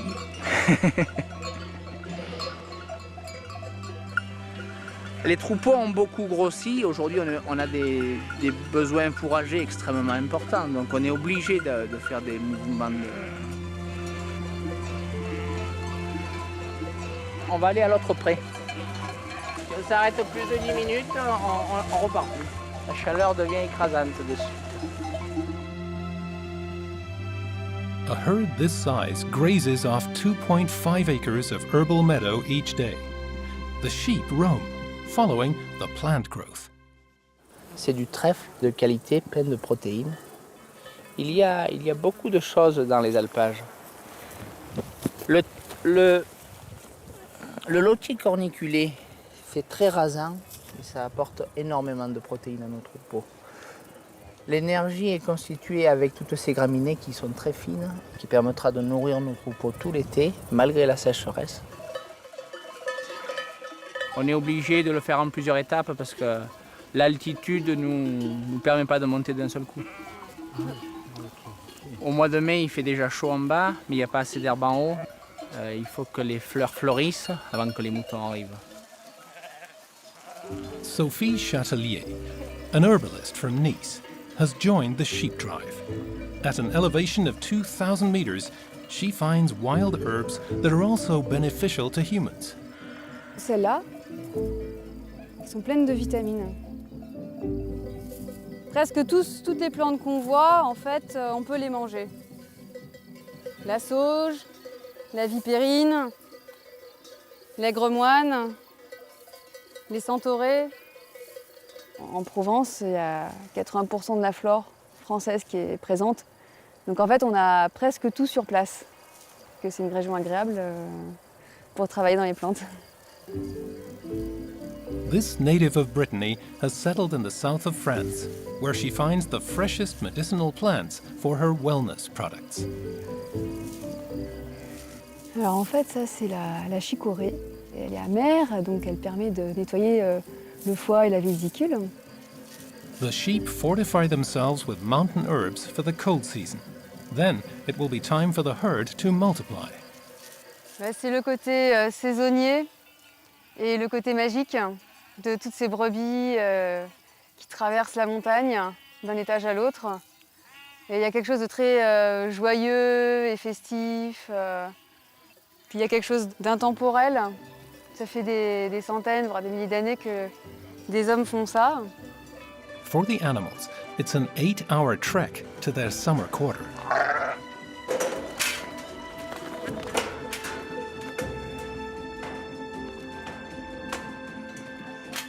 One practical side effect of the sheep drive is that it gives Michel the opportunity to count his largest herd.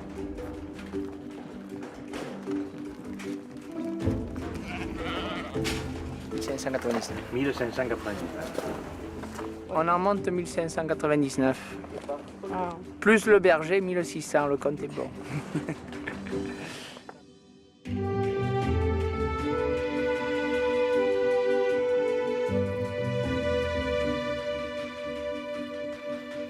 Michel's lambs bear the Sisteron seal of quality. Fragrant mountain herbs make their meat especially aromatic. L'ortie, c'est une bonne plante. Elle est pleine de sels minéraux et de vitamines. L'herbe est courte. On pense qu'il n'y a rien. Et puis, il faut simplement chercher. Et les plantes apparaissent comme des joyaux. Les brebis arrivent au bon moment. Je pense qu'elles vont passer une bonne saison.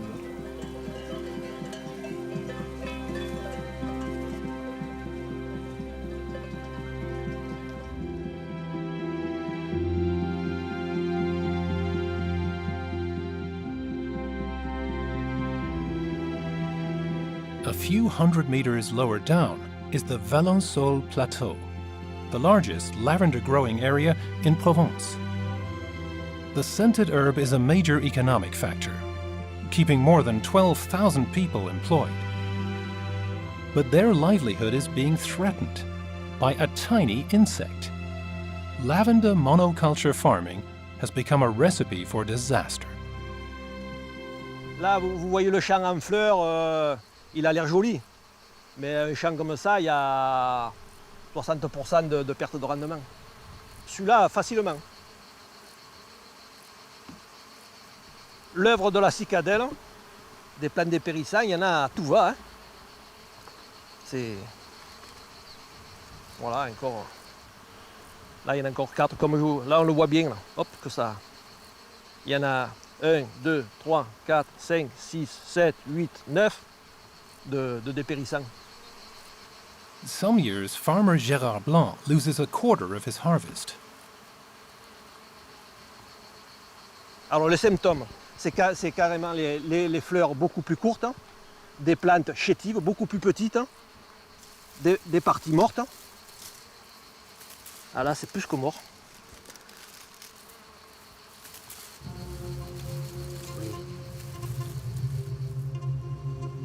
The leafhopper, a miniature cicada, loves herbaceous lavender plants. During its meals, it transmits a bacterium that hollows out the stem. The plant starves from the inside. C'est une bestiole, quoi.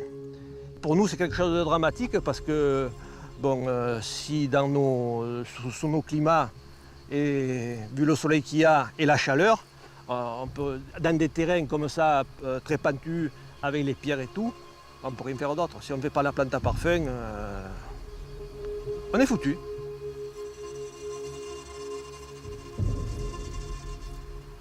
Je vais me mettre à pleurer. Si je les regarde trop longtemps, je vais me mettre à pleurer. Parce qu'ils ne sont vraiment pas beaux, pêcheurs. Hein.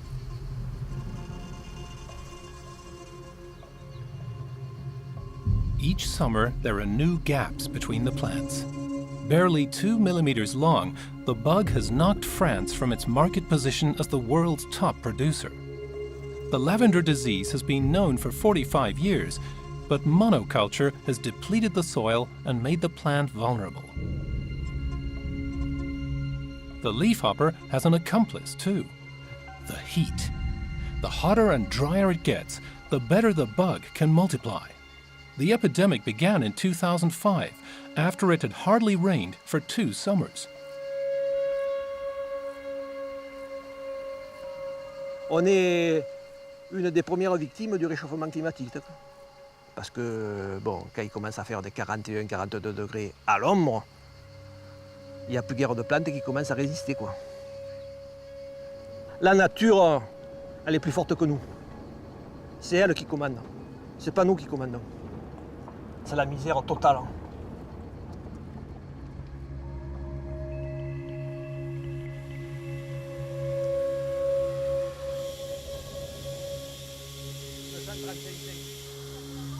At the still, we see the extent of the devastation. In 5 years, France's lavender oil production has been cut in half. This has hit small family operations the hardest. The farmers have been hoping in vain so far for the discovery of a resistant variety of lavender. Meanwhile, Gérard Blanc is taking part in a rescue attempt by planting wheat to provide shade. Lavender grown in the shade is less susceptible to disease than when it grows in the blazing sun. Le blé apporte de la fraîcheur, de la verdure, et le sol se réchauffe beaucoup moins. Et la cicadelle a moins tendance à venir sur les lavandins. Et ça fait aussi une barrière de par la hauteur, là. Hein. Et ça empêche les cicadelles qui ont un vol très bas de se propager donc, de raie en raie. Et elles ont moins tendance à attaquer les jeunes plantations. C'est du travail en plus, un gros travail en plus. Mais bon, le résultat vaut la peine, je pense. C'est la Provence avec toute sa beauté et sa rudesse. Voilà, c'est l'ambiguïté du paysage. Magnifique et dur à la fois. Ouais. So far, each measure against the leafhopper has been just a drop in the ocean. Unless a remedy is found, the characteristic face of Provence could vanish within a few years. While the indigenous flora is threatened, the European market for natural cosmetics has been growing in recent years. Second only to Germany, France is a top European market for organic skincare products. Back in Nice, phytotherapist Sophie Chatelier evaluates the yield from the sheep drive. Stored in her studio, she has more than 100 twigs, flowers and tubers from the hinterland of Nice, each variety gently dried. Alors ça c'est l'ortie, elle pique. La sauge elle est un peu bleue, ça préserve les propriétés, toutes les vertus médicinales jusqu'au dernier moment. Sophie Chatelier has worked with herbs ever since her news agency job became more than she could handle. C'était vraiment un quotidien basé sur les rencontres, c'était très dynamique. J'avais des activités où il y avait beaucoup d'adrénaline, puis il y avait des réunions coupe-gorge, mais il y avait aussi beaucoup de pression. Et du coup, ça rend fou. Hein. Ça rend fou, enfin même moi, hein, ça m'a rendue folle. Et du coup, c'est aussi pour ça que je suis sensible à ces questions-là, de comment revenir à la terre, se réancrer, se réenraciner pour retrouver une stabilité, un bien-être, puis retrouver ses esprits. Hein. J'en ai besoin aussi encore maintenant.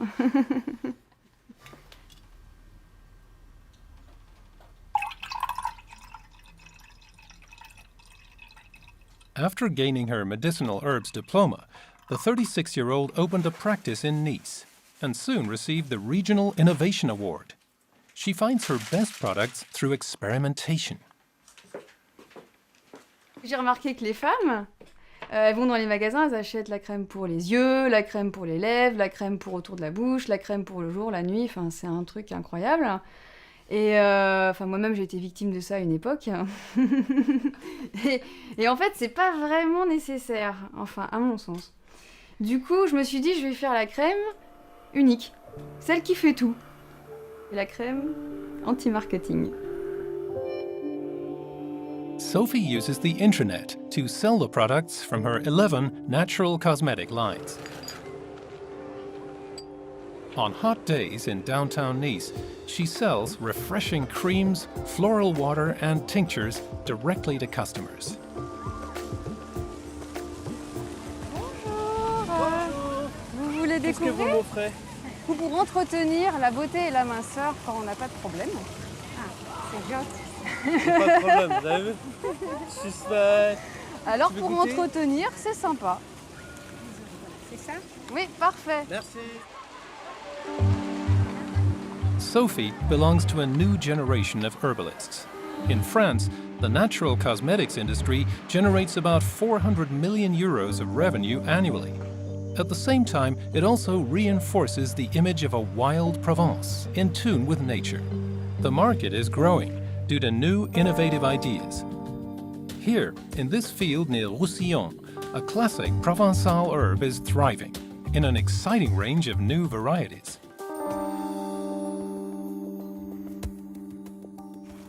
Moi, j'ai deux préférés, trois préférés, on va dire. Le marseillais en premier, parce que ça, c'est... Le cannelle, parce que c'est une merveille. Et le basilic citron, parce que ça, c'est tellement frais, tellement agréable que... On s'en sert pour faire du mojito, en fait. Worldwide, there are 160 varieties of basil, and 60 of them are growing in Catherine Pisani's garden. Ah, c'est particulier. They bear such names as Magic Michael, Red Reuben, Spice, or Thai Siam Queen. Basil originally came from Asia. Alexander the Great brought the culinary herb to Europe. Déjà, quand j'étais petite, on mangeait systématiquement, voire 2 ou 3 soupes au pistou dans l'été, au bord de la mer. Ça a toujours été un moment important en famille. Et puis du coup, j'ai découvert qu'il existait un nombre incroyable de basilic, donc j'ai commencé à collectionner. Et là, voilà, après, on ne peut plus s'arrêter. C'est pas soignable. Oui, François. Ça va et toi? Bon, écoute, je vais te les faire de suite. Oh, c'était quoi ça? Ah, j'avais pas fait de mal. Une menthe religieuse. La menthe religieuse, elle dévore la tête de son mari. C'est horrible. Mais sinon, c'est très gentil. Allez, viens. Françoise Scaramouche is one of her regular customers. The gourmet ice cream manufacturer uses all organic products. Je fais du sorbet au basilic. Je mets ça dans l'eau, on le mixe, on le fait chauffer, on met du sucre et on fait du sorbet au basilic.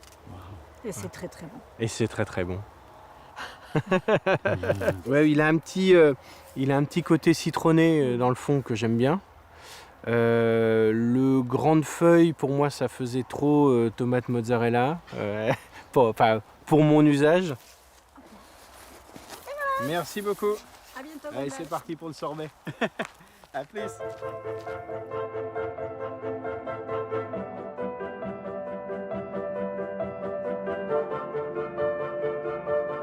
Southern Provence has a reputation as a gourmet region. Several drivers of dining innovation are located here, including La Pioline Castle. Chef de cuisine Pierre Reboul is one of the wild bunch of young cooks who are perking up the culinary trade in Provence.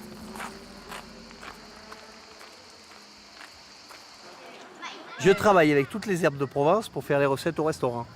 Voilà, donc il y a du romarin, il y a de la sauge, il y a du thym citron, du basilic, de l'estragon, voilà, toutes les herbes possibles. Donc on pourra faire la cuisine et venir chercher tous les matins les herbes fraîches.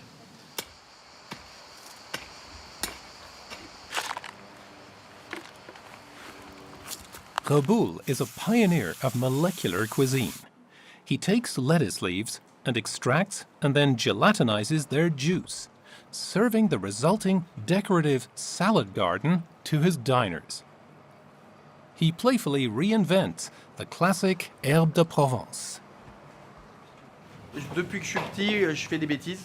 Et donc j'essaie de faire des bêtises encore quand je suis grand. Voilà, je vais essayer de rester petit le plus longtemps possible. En fait, c'est ça.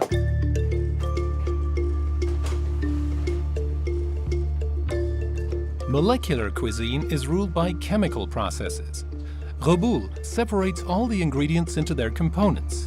Frozen, dehydrated, melted, or vacuumized, they change their texture. The 40-year-old tries out one new dish every day. The ingredients for the red beet baiser with oregano simmer for 1 hour at 70 degrees before the liquid nitrogen freezes them down to minus 196 degrees.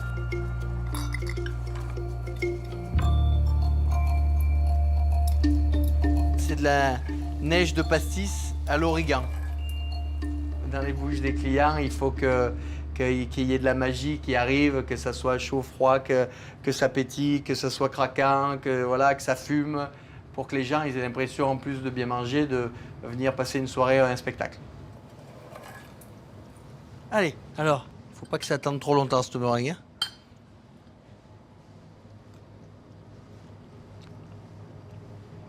L'origan, la framboise. Oh, hein. On a de la chance, c'est sympa. C'est super frais. On s'amuse à chercher. Tiens, est-ce que le citron, ça peut aller avec du réglisse? Est-ce que on met de la marjolaine avec un dessert sucré? Est-ce que et ça c'est intéressant, quoi.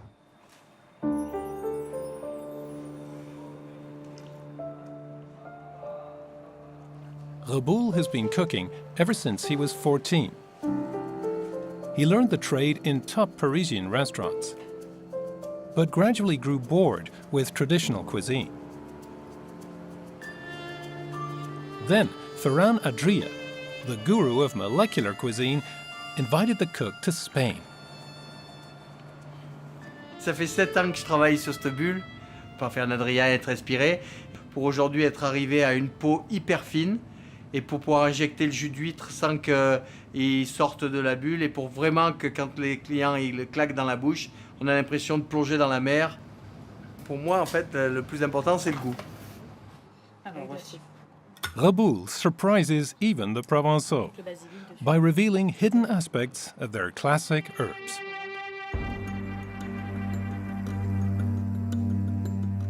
Before the landscape was cultivated, wild lavender, the original herb, grew everywhere in Provence. Today, the plains are dominated by various monocultures.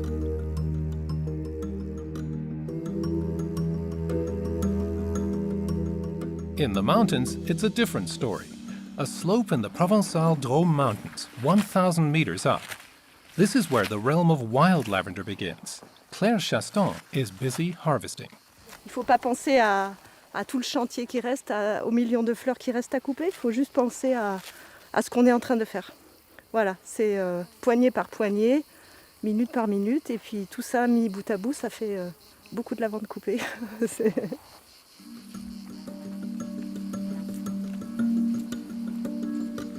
Wild lavender is a niche product, in demand with connoisseurs of premium essential oils, the luxury perfumeries. It's also called true lavender. The shrubs and flowers aren't uniform, in contrast to its cultivated cousins. C'est un parfum plus subtil. Chaque plante il y a une très grande variété de couleurs et donc de parfums aussi. Il y a des fleurs plus petites, et des fleurs plus grosses. Et c'est l'ensemble de toutes ces différences qui fait qu'en fait, elle a un parfum assez unique. C'est plus sophistiqué et plus subtil. In the 3 weeks of harvest, they collect flowers for about 15 kilos of wild lavender oil. The laborious harvest makes it twice as expensive as fine lavender oil.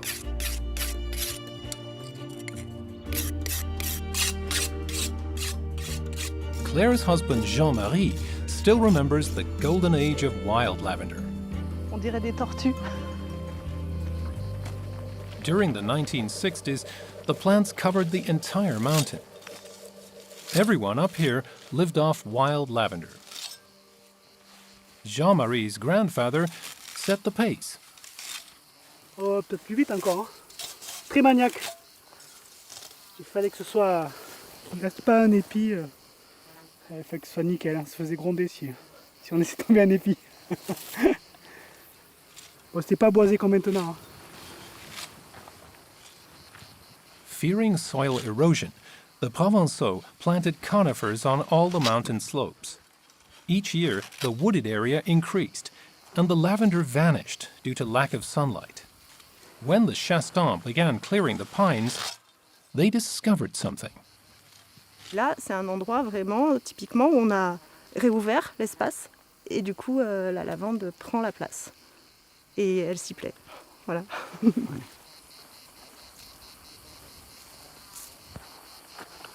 C'est le cycle de la nature. Il faut faire revenir la lumière et la lavande suit. The wild lavender has retaken its natural environment. Up here, they're regaining a worthwhile harvest. while down in the valley, the leafhopper is ruining the business.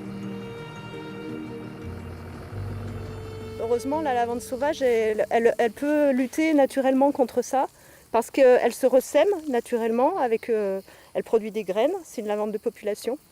Donc elle se ressème, et ce qui fait que si une meurt, l'autre à côté repousse, et c'est un cycle ininterrompu. The French refer to wild lavender as the soul of Haute-Provence. Voilà, l'impression de cueillir quelque chose qui est précieux, qui est un peu rare, c'est très évocateur. Wild lavender, one of the oldest indigenous herbs, is back. And by adapting to environmentally sound production, future farmers may succeed in preserving the herbal riches of Provence.